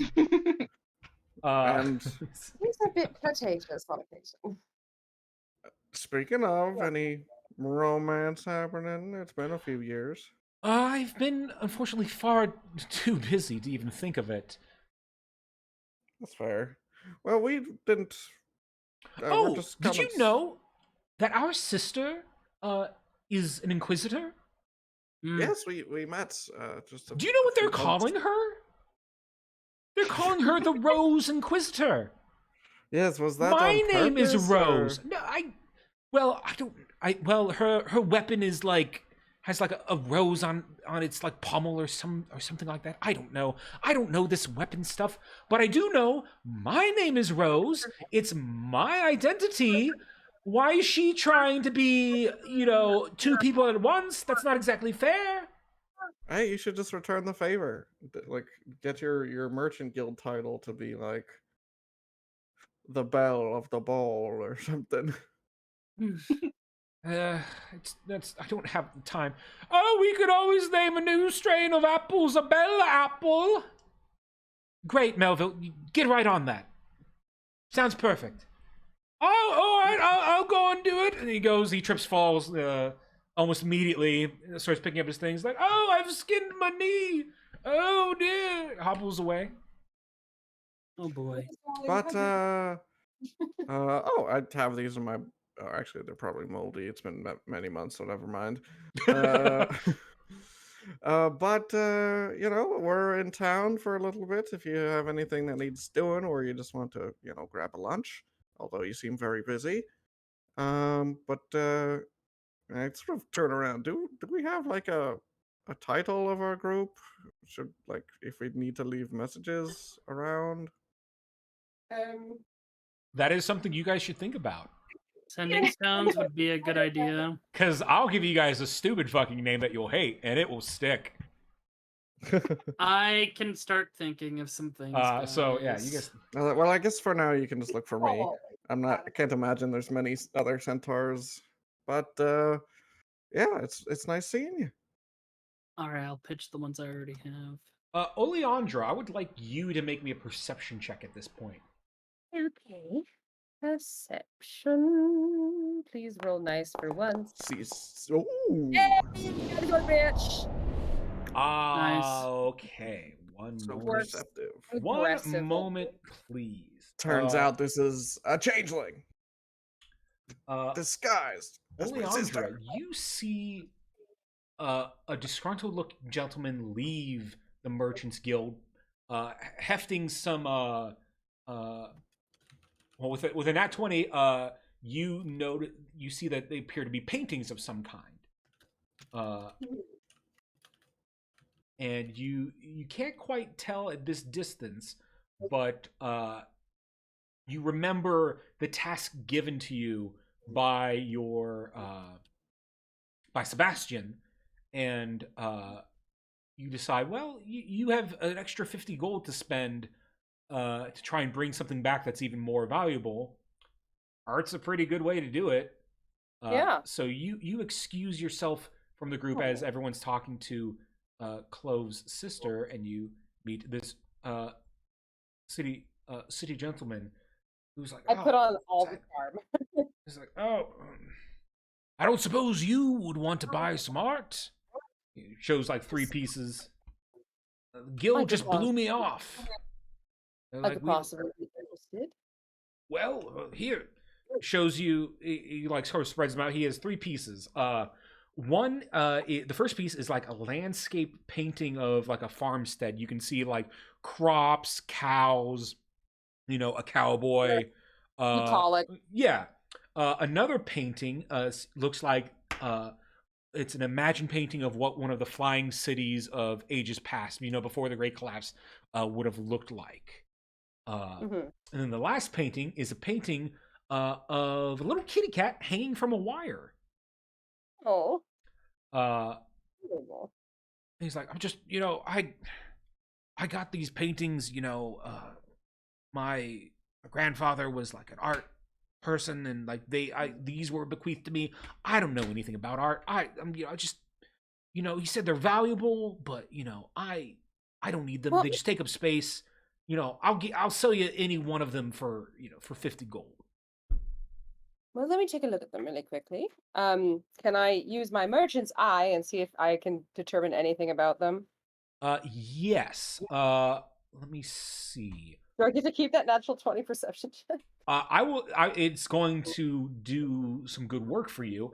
Because you did that, I would like you to roll me insight, and I'll give you advantage because of that nat 20.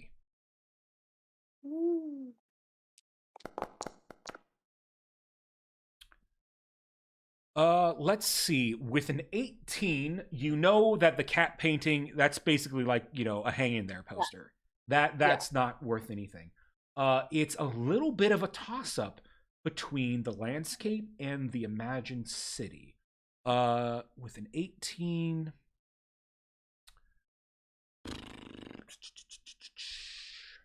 you're on the fence here. So I'm gonna just do. I would say you're not exactly sure which one is more value. You are positive one of these is worth more than the other. But the cat one obviously is like worth nothing. You don't think your investment would be lost on either, though. Okay. But if you're sticking to your the rule set to you by Sebastian, you only have that 50 gold to work with. Well, you never said I couldn't invest on my own as well. So, how about this, friend?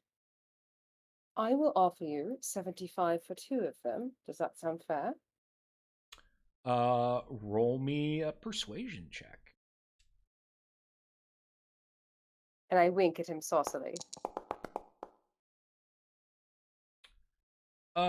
With a 17, he was I can do 85, I guess. Adian, we have a deal? 82. Perfect. All right, he hands you the 2 paintings. That's you nice, yeah. Yes, so please add to your inventory.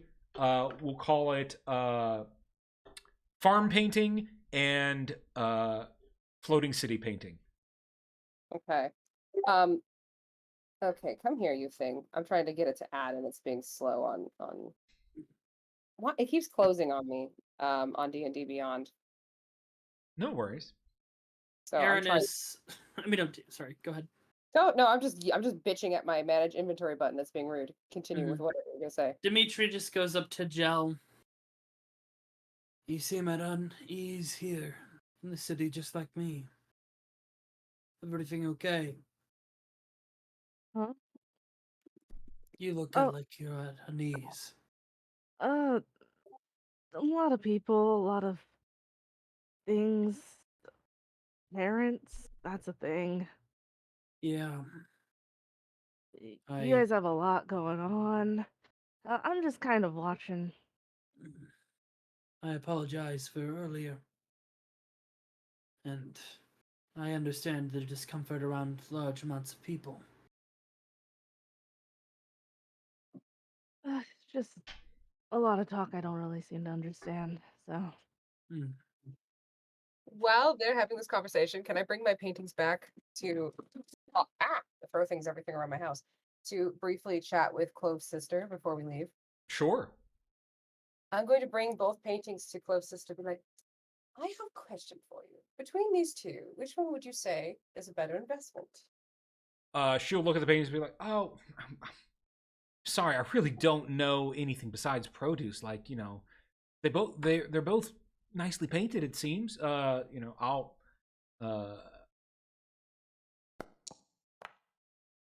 like I guess I like the farm one better. Which ones do you have? No, I am partial to produce. I got the farm and I got the flying city. Do you know anyone in the city that might be an art expert that I can consult? Me, no, I'm afraid. My world is completely produce. You know, you might be able, it might be someone in the guild itself might be able to help you. Perfect. Then I will bring these with me to the guild when I go visit. Thank you so much for your time. Of course. And actually, I have to get back to work. Yes, the work never ends for us in the guild. Oh, Melville, you came back. The floating city is quite nice. I was partial to that one as well, honestly. I think it depends on what you value. If you value the bucolic, you would not enjoy the city. If you value the fantastical, you would not value the bucolic. So it may be an eye of the beholder thing. I sort of bended Sebastian's rules a little bit, but I only paid 85 or 82 for two, so not a bad investment. And whichever one sells, well, that's the one I got. Honestly, Oleandra, having met a few beholders, they have terrible taste in art.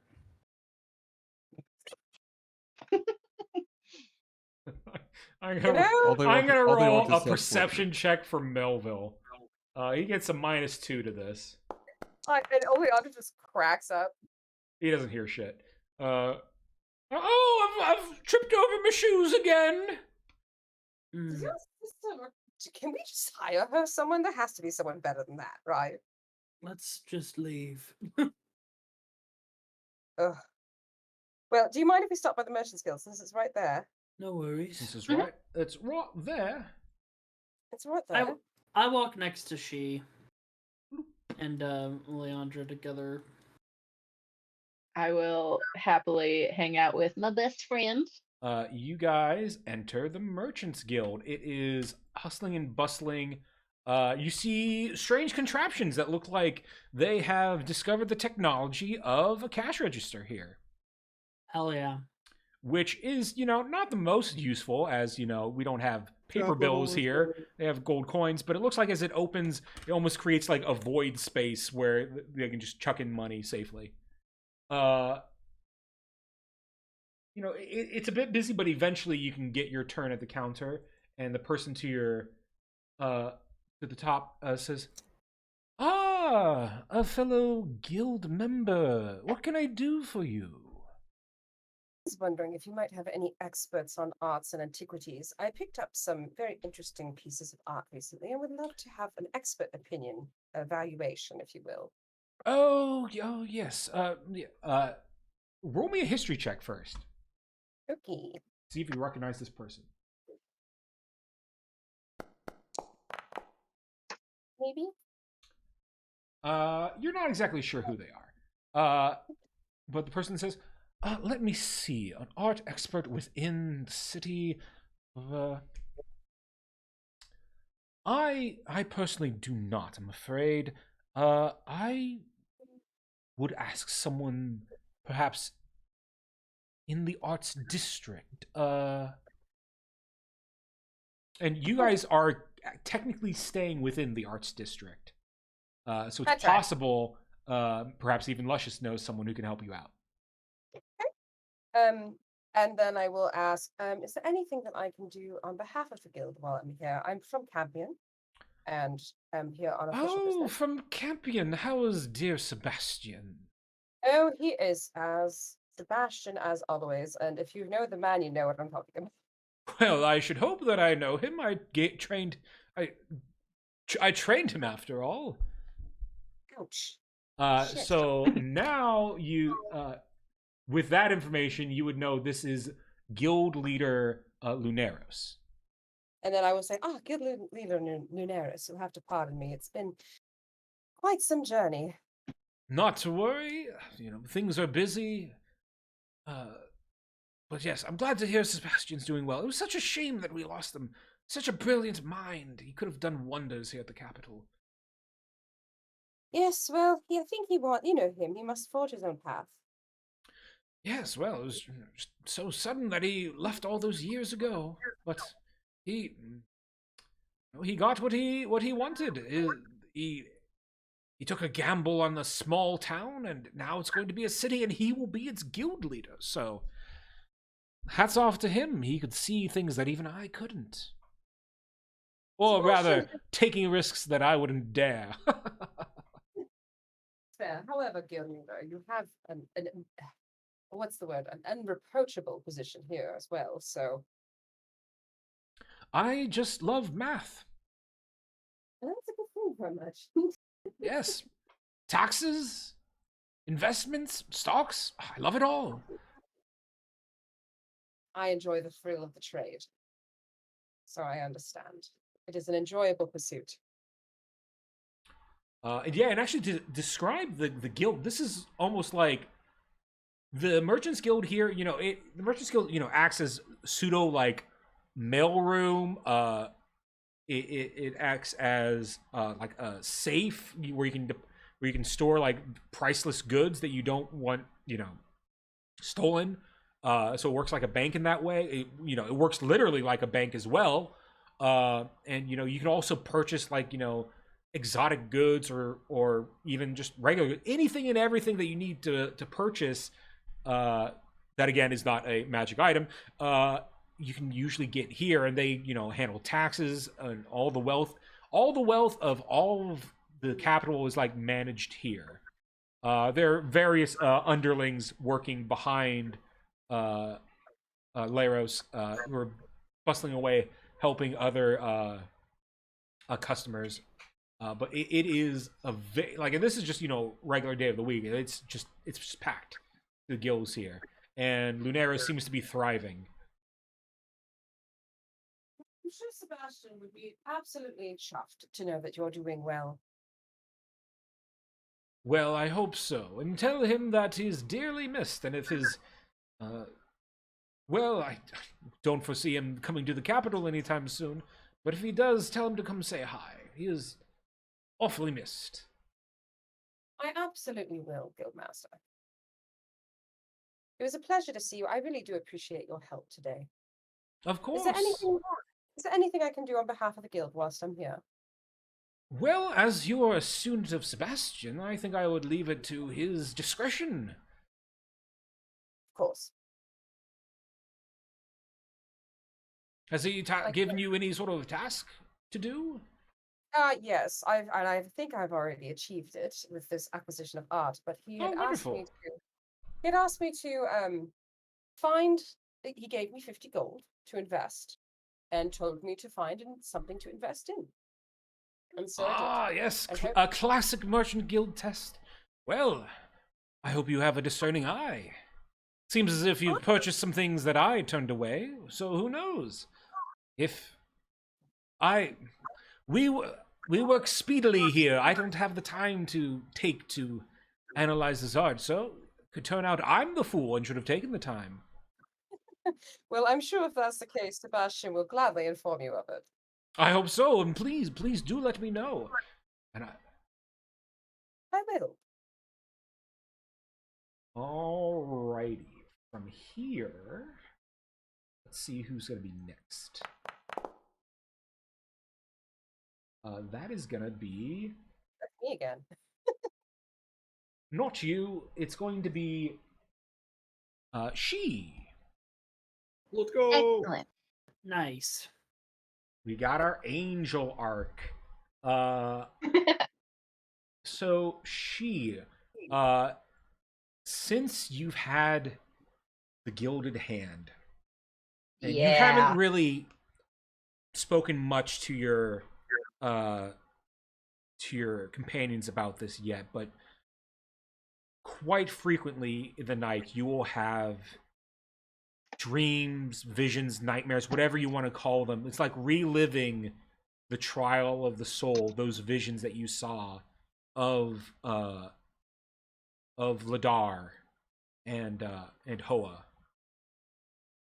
And it's been just like plaguing your thoughts. And you know, you're usually quite the outgoing person, but it's like to such a strange degree, and this has never happened to you before, this kind of dwelling on something for so long, that it's, you know, been a little bit unnerving, and you've been wanting guidance on this. Now almost more so, as the bells have been tolling to announce the death of Godric Ladar. Every bell toll, you can feel a slight squeeze in your hand. Ooh. So let me. So you find that you would like to see some help from the church or the Shepherd's Guild on that matter. Mm-hmm. I'd probably so the head party to travels to the Grand Cathedral and Shepherd's Guild.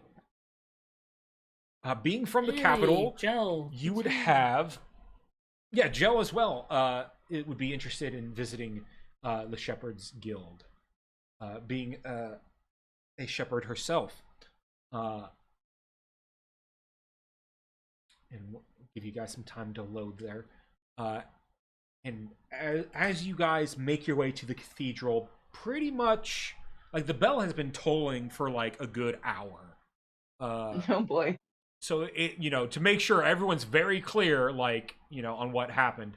And as you guys pull up to the Grand Cathedral, it is a massive building with, you know, towering spires. You know, they have multiple bell towers.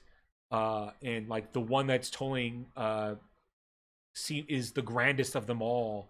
At the top, at the very top, you know, this cathedral appears to be like 7+ stories tall, maybe. You know, you've been inside it. You haven't been, you know, you've been inside it for like your church service that you take, and then conveniently next door is the Shepherd's Guild, which also most commonly acts as a food kitchen for those who are less fortunate. Mm-hmm. And let's see, got a couple stragglers left. No, I'm in. As you guys arrive here, there's a massive crowd. It is so many people have come here to pray and to mourn the loss of the emperor. And once everybody seems to be in, you see a large gathering again at the cathedral. There's a smaller line of people at the Shepherd's Guild next door. What would you like to do while you're here? With this large gathering, it is likely that someone is going to speak at some point within the church, or if you're not interested in that, you can just go straight to the Shepherd's Guild. No church, never. Shepherd Guild.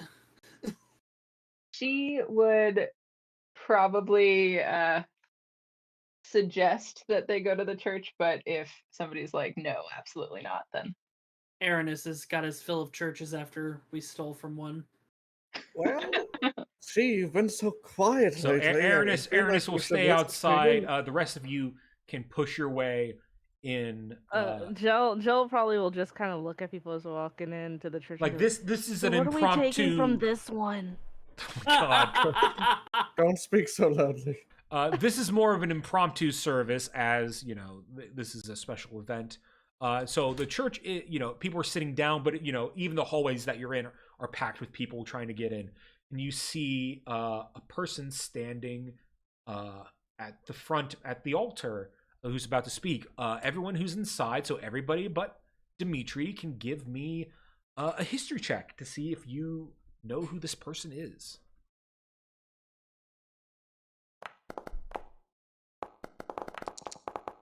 And I would say you can make this with advantage. Cool. So you can just roll again. Roll again.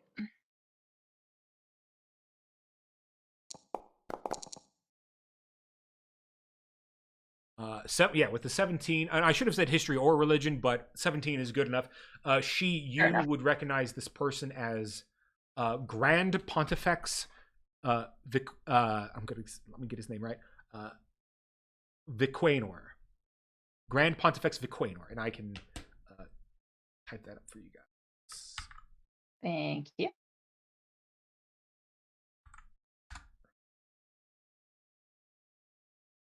And this, he appears to be an older. You don't remember if he's human or half elf, but he's definitely an older looking gentleman at this point. But with that role, you would know he is the leader of the Solrata Church.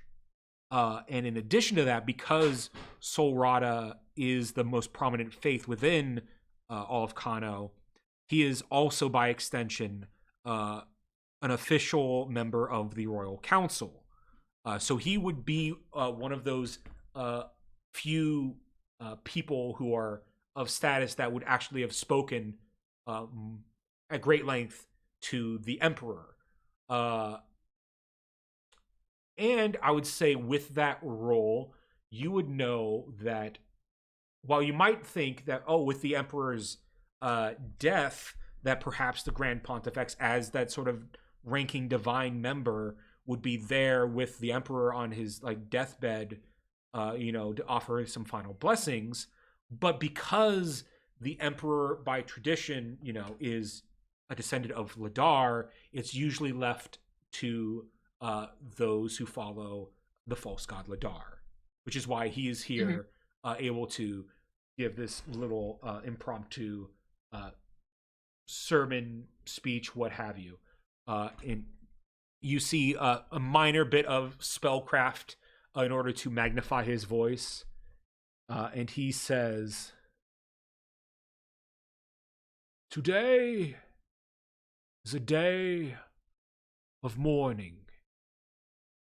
Our beloved Emperor and Protector, Godric Ladar, has succumbed to his illness and passed away peacefully this morning. May His Majesty find peace in the life after, whether it be in the libraries of Ladar or under the guiding light of Solrata. While we mourn, let us find hope and solace that His Excellency Theron Ladar, son of Godric, lead us on this bright future that awaits us. Being the divine proxy of the Royal Council, I can assure you that our future is indeed in good, just, and capable hands. And May Sorata bless our new emperor and guide him on his journey, just as she guides each and every one of her beloved followers. Let us pray. And then it sort of leads into like a long prayer from there. You've seen every once in a while the Pontifex comes out. Usually you see in the court, like behind him here, there's an archbishop there who normally leads service. But the Pontifex will come out for, big holidays and whatnot, and important events such as this. I just noticed that Marlo sat down. And think for like people are praying there. It's just like it seems to be like an extended mourning, extended prayer. And as you're here, make me a perception check, she, and Jill, you can make one too. Okay. Marlo's in like full man spread, just kind of like leaned back. Yeah, Aaron, Dimitri's by the door, but he's not going in. He's just watching things because I assume like Yeah. the He's just doors are lurking. open here because they need people in and out. You notice a few people in here who are praying right now have are members of the Shepherd's Guild, which makes you think, wait a minute, if all these Shepherd's Guild members are here, who's running the kitchen next door? Good to know. I'll probably go check that out potentially after the service. I don't want to leave in the middle. It seems to be a very impromptu, so like people are coming in and out because they're encouraged. The Pontifex seems to be giving this like same prayer like every like 15-30 minutes or so. So because like they're like, okay, everyone come in, get your morning, now go about your day. We get it. It's a little mechanical in a way.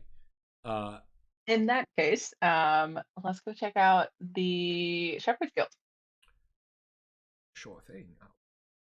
You're done. I'll follow. Righty. It's weird. We just went in and sat down this time. Jill, shut the fuck up. Perhaps for the best. If you want to go by you guys later, we move can. over to I'm someone left. Oleandra, get in here. You guys move over to the Shepherd's Guild, and you see you push past the line to get in, and you notice that there is just one woman doing all this work in the kitchen. You can roll me because you would have worked with her. Roll me a history check with advantage, or I know that intelligence isn't your best, but I would say this is very low DC because you've worked with her on occasion before. A history with advantage? Yeah. Amazing.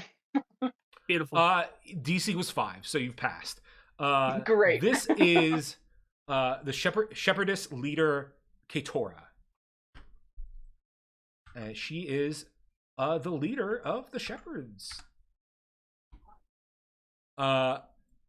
Seeing you come in, she'll say, "Now is that she? Get over here and help me cook." It's been a while, and I'll It go has over. been some time. If those are friends of yours, we could use some help as well here in the kitchen. I don't Yeah, think they'd I'm be really sanitary happy to for help. that. I show my prosthetic. Oh, I'm not good We have at a wash basin right cooking over here. either. I'm not the best cook, but I can chop stuff. Everybody can do something. I will wave them over towards the kitchen. Yeah, Yeah, Jill I'll just go. happily goes over. All right. Everyone, roll me. Or tell me what you would like to do to help out.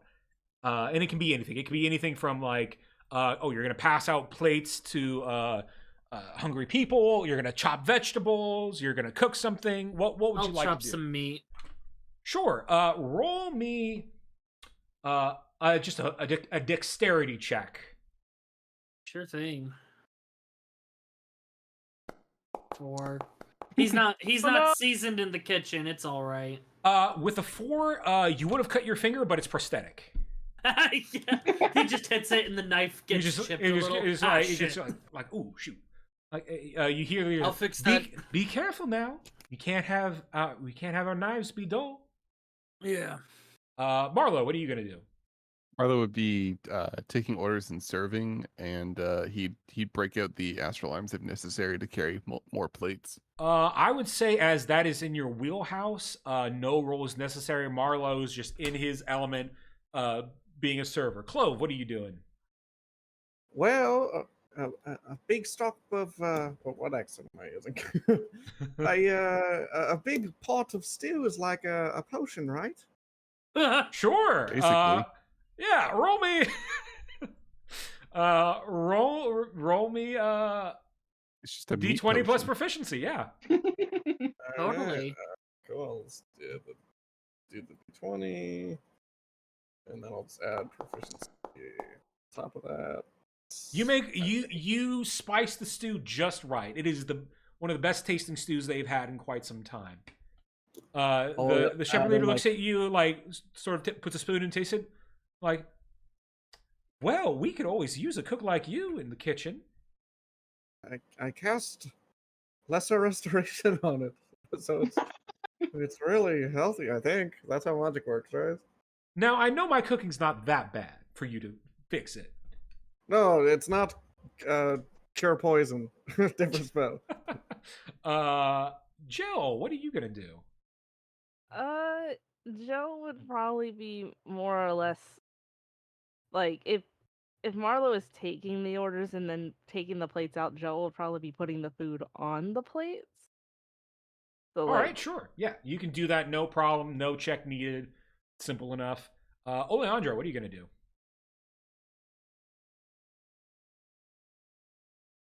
Muted? Muted. It did say they have to go earlier. I'm not sure. They're still in Discord though. Here, I'm just a dumbass and was muted and didn't pay attention to that. So I'm of two minds. I was giving you a whole diatribe. I'm of two minds. Either I could try to provide some entertainment if that's something that they would like, or I could try to do something with dexterity since I'm a rather dexterous person. Sure, give me a performance check. Live music is always welcome. Okay. Really good. This is like one of your best performances ever, and you're like, why couldn't I play with this much confidence? With a paying audience, It sounds like real life. Oh shit. Great. And then finally, what are you doing to help out? I will probably help prepping some food. Wonderful. Roll me just a flat D20. Cool.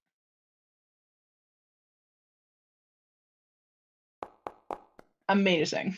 I'll say you are working with your leader, so she's giving you the help action for this. So go ahead, re-roll that. Wonderful. Even better. Good job. You're about to drop a dish, and she'll reach out and catch it for you, and she kind of steadies you, and as she does so, she grabs just by instinct your gilded hand, which which doesn't look like the gilded hand. It looks like part of your wing, and as she touches it, she pulls her hand back. It's like, oh, what's all this? It's a little bit of a long story. I can talk about it maybe after the rush is done. Well, why don't you tell me while we help these people out? Sure, yeah. And I will tell her without really everything. hiding anything. The whole Sure. the whole vibe, creepy, freaky dreams that are going on.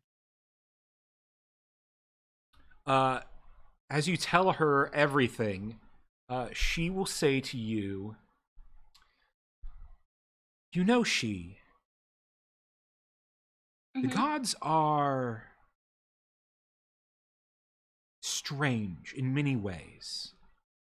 How well do you know our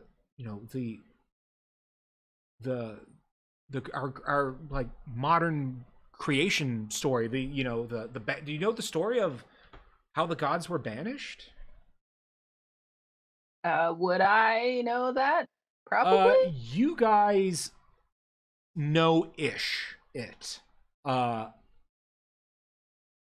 she will go ahead and, as the leader, she has this stuff memorized. So she will give you sort of like a mini sermon, mini lesson while you're here. She will say, there are many myths about the origin of Kano.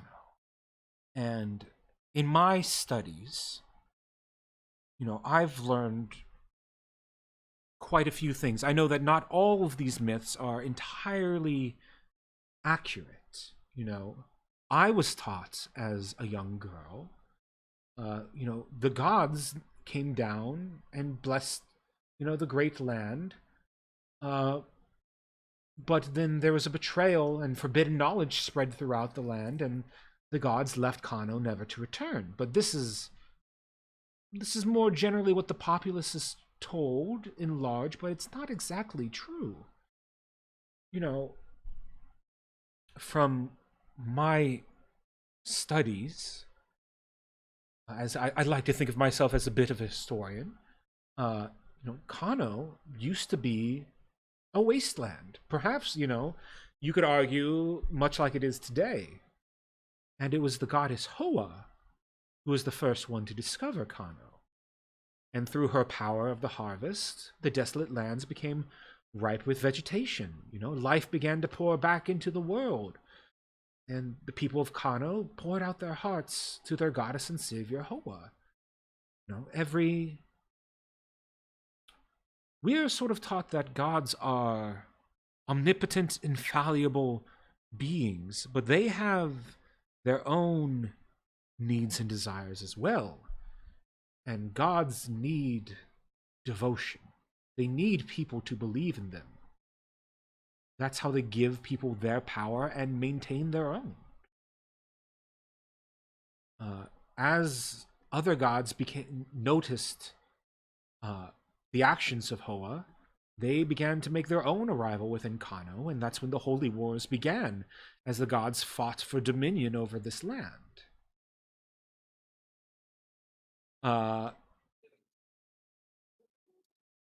The world was basically in chaos with these holy wars.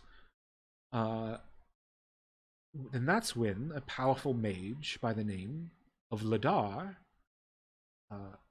came to know the goddess Hoa. And your insights on their relationship is more than I have read or heard about. And I can't say for sure whether or not what you saw is true, that it actually happened that way, but it's not implausible either. But with the world in chaos, Ladar found a way, through a grand ritual, a way to expel the gods from Kano. And from what I understood, it would come with a great cost of Hoa sacrificing herself to do so. And through that ritual, it was a success. The gods were banished from Kano.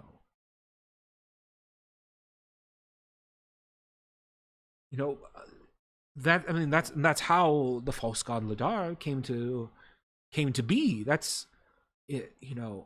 There were rumors that when Hoa was destroyed, her divinity still,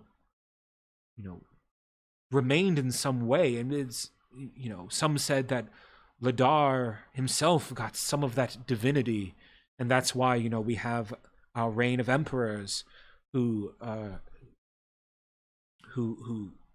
of his lineage, and that's where they get their power and their divine, ascension to the throne, in part through the divinity that Ladar received in part from Hoa. Now, as far as I know, Ladar was still very much immortal, so take that with a grain of salt. But, Ladar was, as I understood, very practical. He knew that the gods posed a threat to the world if they continued to fight amongst themselves. That it was just going to cause more chaos, more destruction, and more needless lives lost. Now, Ladar was also known to have a great dislike for the gods, and so with your tale of him seemingly falling in love and possibly having children with Hoa, that's news to me, but not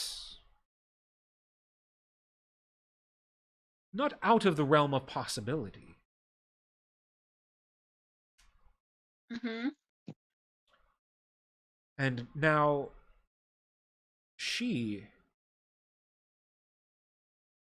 I too have been having strange dreams. Have you? What about? And it's around this time that you guys have wrapped up feeding people, so everyone has gotten their fill and left the food kitchen, and she says, well, how much do you know about me, She? I'm a bit of a private person, so I don't Not know. a lot, I guess. Well, there are a few important things that you should know. She reveals to you her holy symbol. She has the holy Ooh. symbol belonging to Hoa. Oh. And she also shows you two tattoos on her arm. One is a tattoo that those of you that one can roll me an Arcana check for. 16.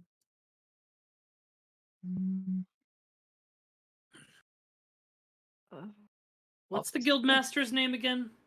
Her name is Ketora. Okay. As well. Rolled over I rolled over 10 today. Same. I finally Hey, rolled over. at least you're not in combat. That's true. These tattoos. One is the symbol of the empire, so it's the two mountains with like the sun in between. And that those of you who rolled a 15 or higher with your Arcana can tell that there is a light magical property to it. And above it, higher up on her shoulder, is a tattoo of where is it? It is a tattoo of stars in the night sky. As part of that Arcana check, these tattoos, this latter tattoo, this last tattoo, is a tattoo of a druidic tribe. It is of the druidic tribe, the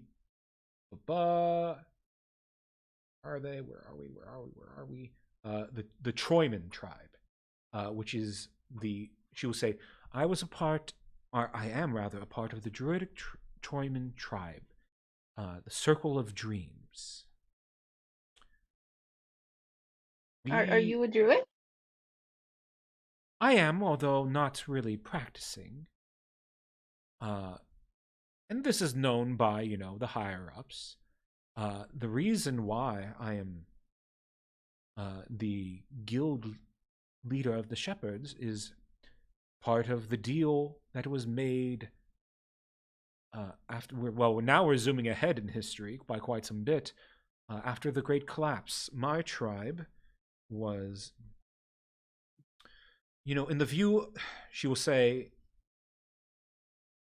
she's kind of struggling a bit to find the words for this. In the view of druids, there are two tribes which were outcast and betrayed them. There was the tribe responsible for the Great Collapse, and then there was the tribe that worked with the descendants of Ladar to create the amber crystals, the very things that we use to protect ourselves from the miasma. For betraying nature and working with the arcane, our tribe, as well as the Mont tribe, were expelled from the druidic tribes at large. So, and as part of that deal that was made, our druids are somewhat protected within the city, and one of us is always appointed as the Shepherd Guild leader. Although, because there's so much discrimination that we druids face, it's usually easiest to just keep that part of us, out of sight. I mean, Unfortunately, maybe if it you causes. started telling people, they would like druids more.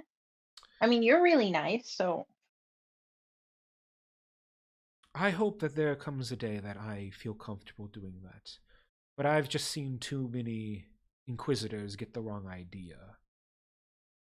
If someone is told that a druid is running in the city, the Inquisitors will, knock them down, hold them down, and then maybe they might check to see if they have safe passage in the city.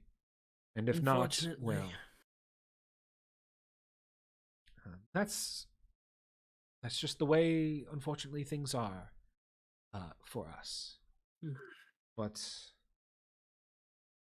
Well, thank you for telling me.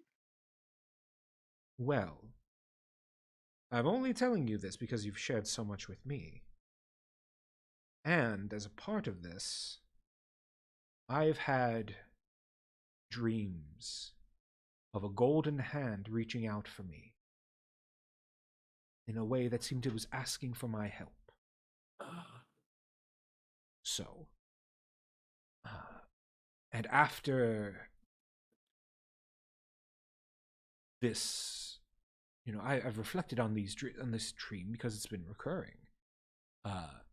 Especially been stronger the past couple days. Therefore, I will, as shepherds, we do not amass wealth. We give back as much as we can. These same people who would hate me if they knew who I was, I will do everything in my power to make sure they are well fed to the best of my ability and they have the amenities that they need, because that is the right thing to do. Mm-hmm. I would like you to have this. And she presents to you, roll me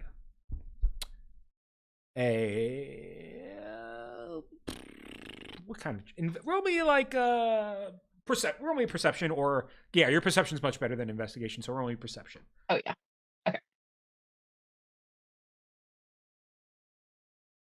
She appears to present to you a strange looking club that Angel, you would know out of character to be, and I'm gonna try my best, but I practiced saying this, but I'll try it again. The Makwait.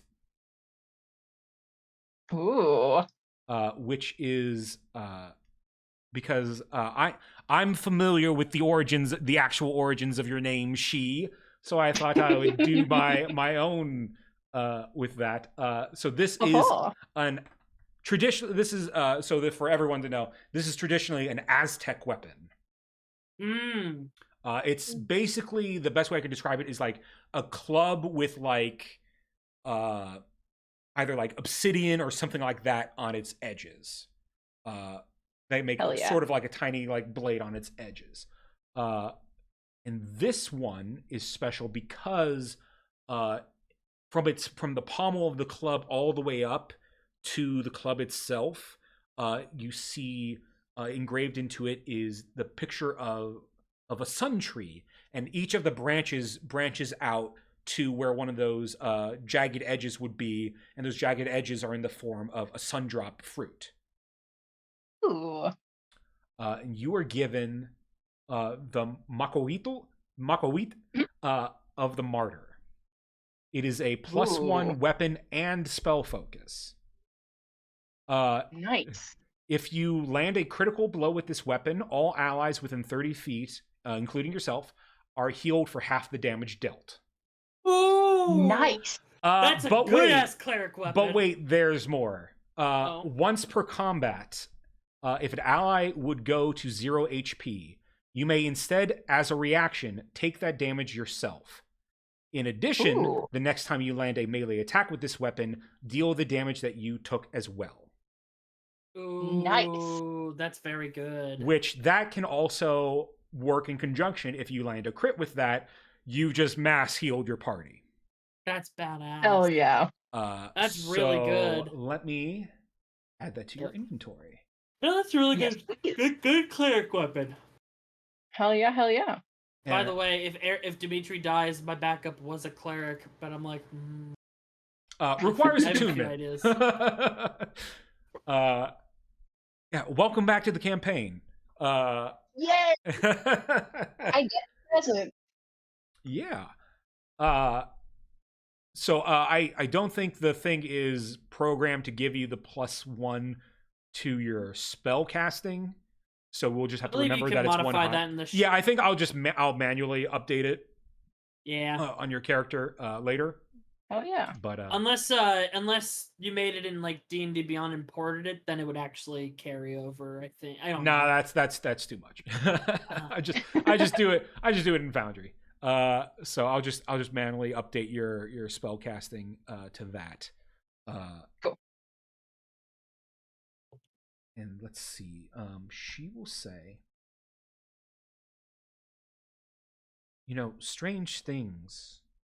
strange times rather, are upon us. As a guild leader, I am privy to certain information, and I know, that the old rumblings of the druids of the Mons tribe, the Cult of Whispers, are active again. Mm-hmm. We're dealing with that bit by bit. Yeah. I think you will have a bigger role to play in this than you think. Evidently. She's just kind of looking at the new weapon in the hand and contemplating. The best advice I can give you is to be on the lookout for either the Mons druidic tattoos or the Cult of Whisper tattoo that you're more familiar with. The Mons tattoo is of the Harvest Moon.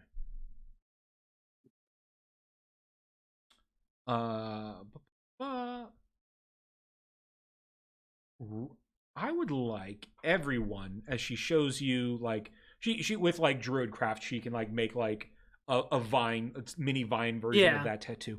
I would like all of you to roll me history checks to see if you've seen this tattoo anywhere before. Unless it has to do with Fey, Fiend, Undead. One day my Hunter's Bane will come in handy. Ooh, Engel rolled well. Gel. That one.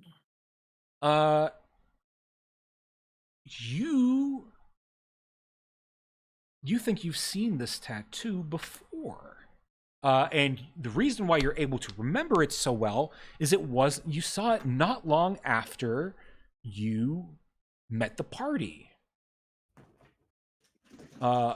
You remember a very large, strong-looking Goliath that helped you guys out. Oh. One time. Oh. Do you remember the name of that individual? I remember he snored. Or no, that was the other guy. 1 second. No, but Joe would describe the big guy that helped us His with name's the. Ox, right? That's correct. And now with that information, the dominoes are falling in your head of connecting dots. Back when you were at that shepherd's outpost, you remember Ox saying that, he was waiting for his friend. He was sure they could take care of themselves. And you realize, what if he was waiting for Helhana? Because Helhana, as you remember, was extremely powerful, and it seems like took precautions, but just not enough when they blew up the Amber Crystal. Like, they had remnants of a ton of protective wards on them. Mm-hmm. And, the Amber Crystals don't appear to be, like, volatile things, because, like, even the minor crystals, you could drop and shatter and they're not going to explode or anything like that. So, the fact that she had peace of mind to have these protections in place, says a lot. Yeah. So the party has a lead. Mhm. Nice.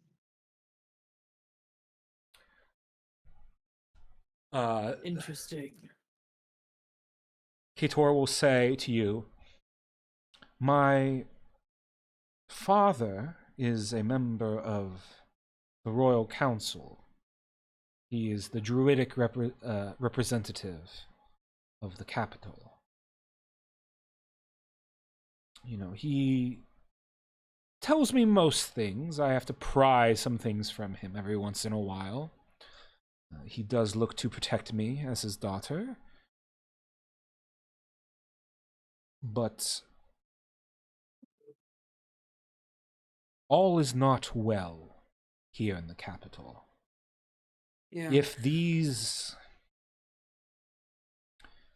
attacks by the Cult of Whispers continue, there can even be a foreseeable future where the contract, the deal that we made with the descendants of Ladar after the Great Collapse could become null and void, and we could easily become imprisoned ourselves, or worse. Mm-hmm. So it's in our best interest to put a stop to them. It is always sad to have to use force. But there's not a way I foresee of talking these cultists out of their mindset. Mm-hmm. Unfortunately, not everything can be solved with words. Do you know of Lark from the Thieves Guild? I've never met him, but I'm familiar with his reputation. He seems rather invested in this matter as well. Perhaps if you do not want to get your hands dirty, you can make an alliance with him. Have him take care of things. Well, unfortunately, my dealings is more in the kitchen. I don't know too many other leaders who wash dishes themselves or cut potatoes or chicken or what have you. No, my place is with the people and helping people.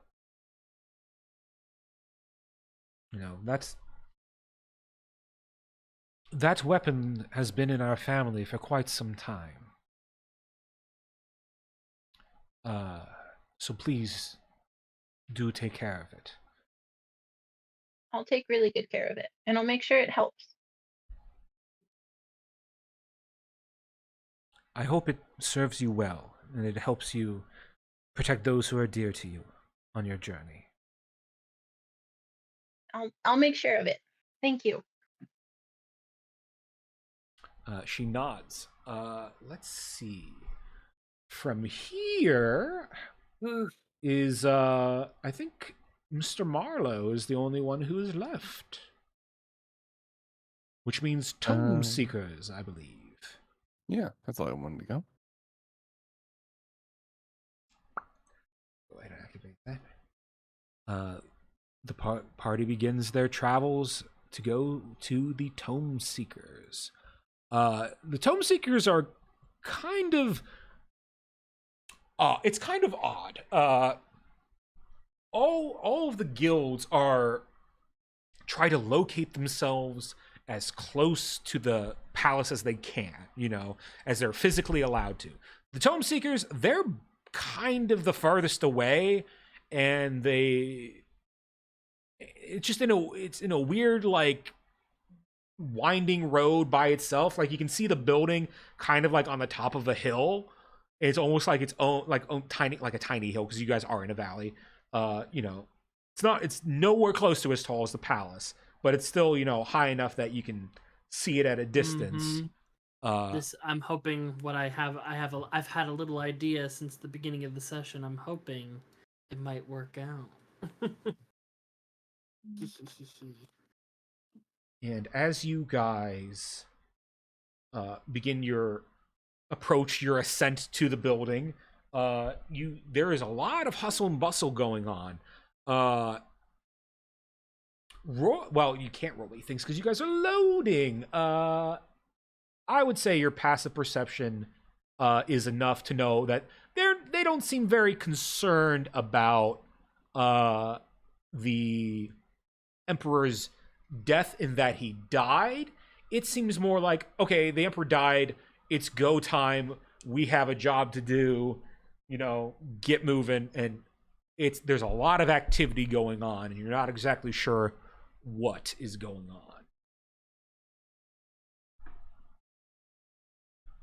on. Any person that you try to pull aside and be like, hey, what's all the hubbub, what's going on? They were like, guild business, sorry, can't help you, you'd have to talk to our boss. And the gesture to the mini castle tower, what have you, in the at the top of the hill. Let's see, we're getting there. Marlo. Oh, there we are. Hey, Marlo. Hmm. Do you think your guild can be trusted with something?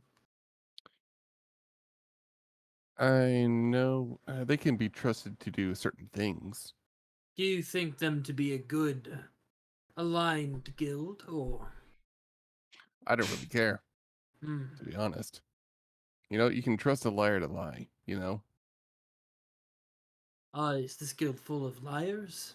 No, I'm just saying you can use them if you play into their interests. That's what I was thinking. I was thinking we take Chadra down a peg.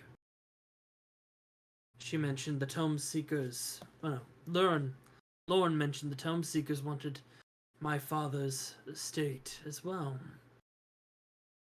Yeah, and Perhaps we see why they want it. Maybe give it to them. Take that from her. Yeah, I mean, it's your place. Yeah, it's your call, man. It's just a chance I have. Not my home anymore. Hey, if you don't mind them digging up around your mom's grave, then She deserves a better resting place than the backyard. fair enough. I'll grab my shovel. Oh my god. The most Marlowe of answers. Now that everybody's loaded in, come on in. The door is open. No, I don't think I will. I'll wait for everyone like I usually do. Brush off the old shoes. As you come into the Tome Seekers, Tome Seekers is a strange kind of guild. It's like half guild, half library, half museum. It seems like the Tome Seekers don't really know what they want to be here. Fair. As you enter, the person behind the reception desk looks up and says, Okay, Strawn. Is that Strahd? I literally No, just like take no, he pictures. he just looks like him. Oh, okay. I'm just like I'm like, what? I'm pretty sure that's just a generic D&D Beyond like No, token. he is. I'm like, why he look like Strahd though? He looks up and says, can I help you, adventurers? Today's not the best day for tours, I'm afraid. Yeah, hi, Initiate Marlowe. Actually, we are making our way through. As you say that, he says, Initiate Marlowe? You there, go get the guild master. He'll want to know that Initiate Marlowe is here. It's like, oh, okay. He goes, oh, right. I've totally I've had this thing this whole time. I hold up the blank page. I've been able to write on this whole time. I actually haven't really gotten around to writing to it. So, do you want this back? It's like a hotline to him. Oh no, please feel free to hold on to that. He takes your hand and shakes it like, oh, you've done a great service to the guild, Marlowe. We got the jump on those bastards at the Mages Guild. We're fully set up at Flores, and those suckers those suckers have just arrived. They're going to be months behind, and it's all thanks to you. Hey, just doing what I can. You see the doors in the cardinal direction, top northwest, open, and this gentleman walks out, and you see an old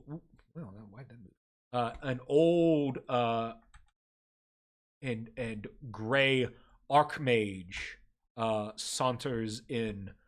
You see his eyes. He definitely gives off. He gives off evil vibes just from his eyes, and he has that hood over his head. And as he gets closer, you can see that his eyes have multiple pupils, and it seems like the eyes within the eyes themselves. And he says, is this the lad then? Yes, Archmage, this is him. Marlowe. It is a pleasure to make your acquaintance. You've done. Likewise, I'm sure. Dimitri looks at Oleandra. Did they just say he told them about Flores? Oh yeah. So cat's out of the bag for everyone else, but because they just like. Izzy, you're muted. Oh, I hadn't even responded yet. I was just like, okay. And Oleandra just goes, He says, "I am Archmage Evantior." Here, I'll give you both their names. Thank you. This is the guy above the Archmage is Tome Seeker Savkad, and this is Archmage Evantior. Totally not a villain. Totally not a villain. Evantior. He says, "You, Head honcho. You, my boy, are not typical Tome Seeker, but that's what I like best about you. I can see." Oh yeah, by the way. Yes. I'll take that package that I picked up from where was it? From Psychosis, and I'll just pass it over like absentmindedly. Like this is from what was the place called? I can't remember. Why can't I remember? Sirius?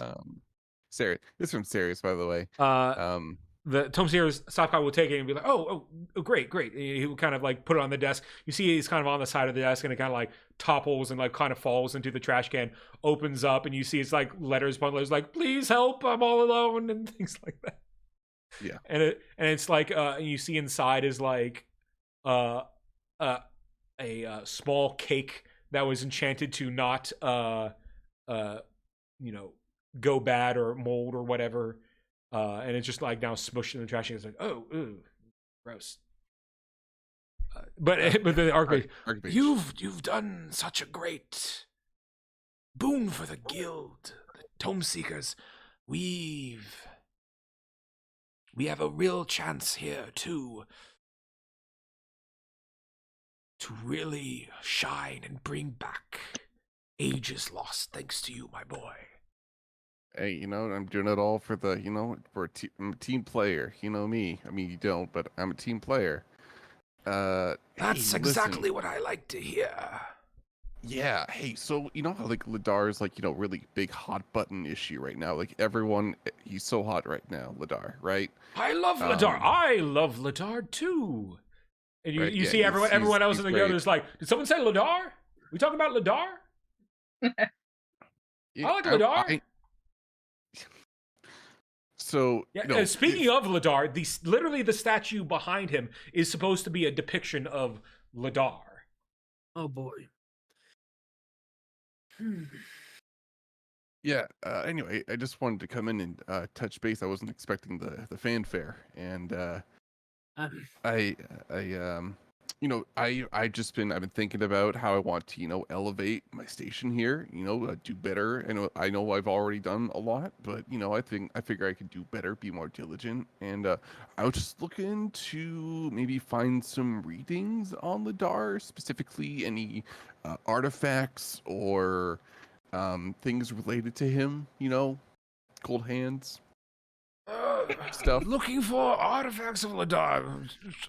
Tome Seeker through and through. Literature, yeah. Literature, yeah, exactly. Well, I can help you with that, my boy. And he will take out an armband, and he will take your hand, your arm, and place it on you. And as it goes on you, it tightens itself comfortably around your arm, and you see it looks like on the outside just like a plain leather armband, but as you look closer you can see what look to be like tiny motes of like even like electricity going through it. Like there's some arcane something arcane like woven in. This, my friend, with this I can call you Seeker Marlowe. All right. Congratulations. Such an Ooh. interesting promotion. Double thumbs up to the party. We'll The talk party's later. just like, how the fuck did this guy who can't do any magic make his way to a higher position in any guild than we have in a magic guild? Well, he leaked. He leaked. Right, and then they're like, "Oh wait, yeah, he That's leaked how. secret state information." That is exactly how. Yeah, we'll talk later about that. This does so much, my boy. Well, now that the Emperor has passed, God rest, Ladar rest his soul. Ladar rest him. Yep. We've been already in talks with the acting Emperor, Theron Ladar, and we've shown him great things, and we're in the process now that he is Emperor. We can act under his direction without the fools of his old court holding him back. My boy, we've found through our excavations teleportation sigils that they used to use back when the flying cities were above us. And we've been able to replicate them. Quite soon in the near future, every town and city will possess a teleportation sigil.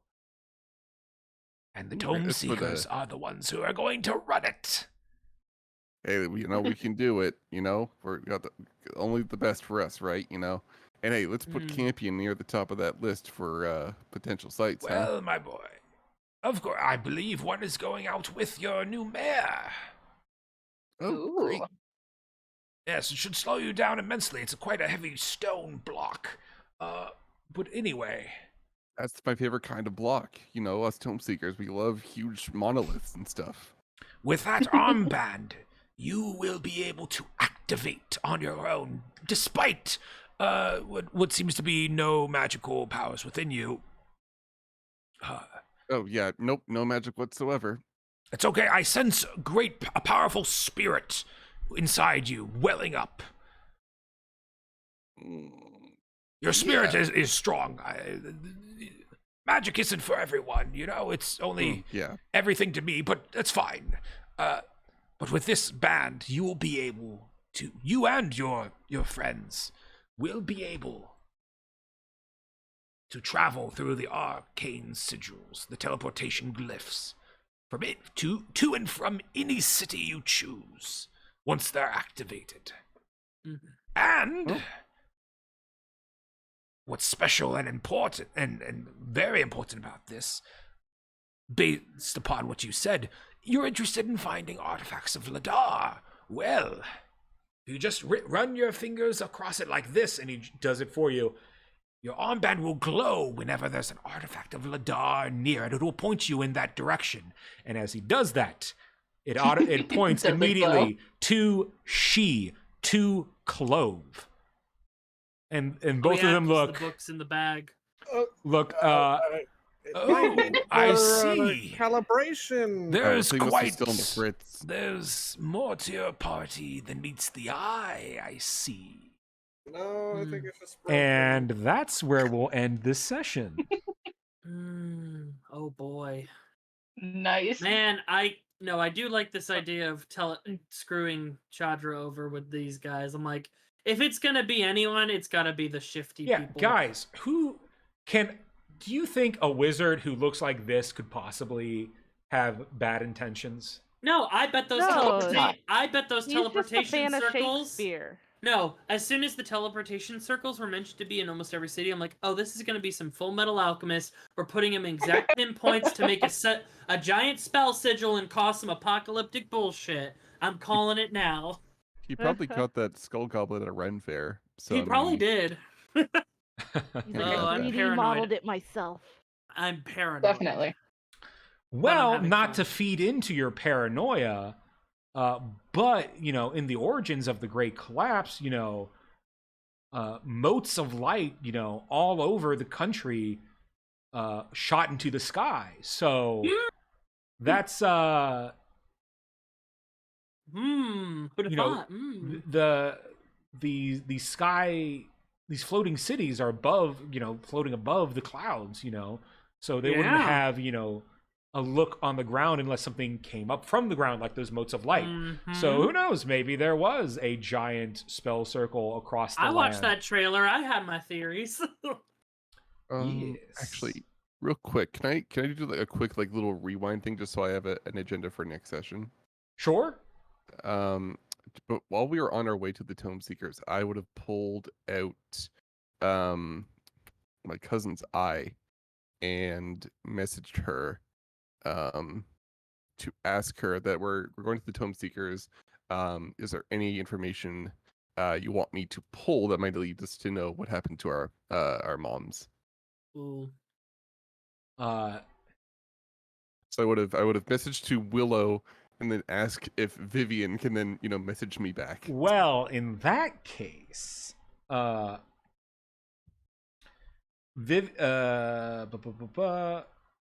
Vivian would message you back and say, brother, find out everything they have on the Baba Yaga. Ah, yes. the Baba Yaga. Ooh. So Alright. maybe that's, hell, you should have told me that. That would have been a great cliffhanger. But there. Look, the last It's now's the fine. real It's one. fine. But yeah, I'll let you. You could probably put together some dots with that. Hey, I'm gonna be beaming if Marlo is also a blue hexblood related to the Baba Yaga and a monk at that. me and Marlo Well- shaking hands. Well, Ah, shake some hands. I don't know. yeah, shake some hands. Uh, Fun session, fun alrighty, yes, intrigue. it was a very fun. I session. think I am gonna use the Tome Seekers to screw over Chadra because I think that would be amazing. Well, keep in mind your dad does live there and did say that he doesn't want to sell. So Dimitri doesn't care anymore. He's like, get that senile old man in a retirement home, bury my mom in a nice graveyard. well, we'll see I what don't know. happens with that next time. Yeah. Oh boy. Huzzah! Huzzah! All Wow. right. I Ugh. do not see a small streamer to raid show. I'm gonna call this here Thank you everyone for watching. I hope you enjoyed. I had a blast this session. So many capital maps to make, so much more to make.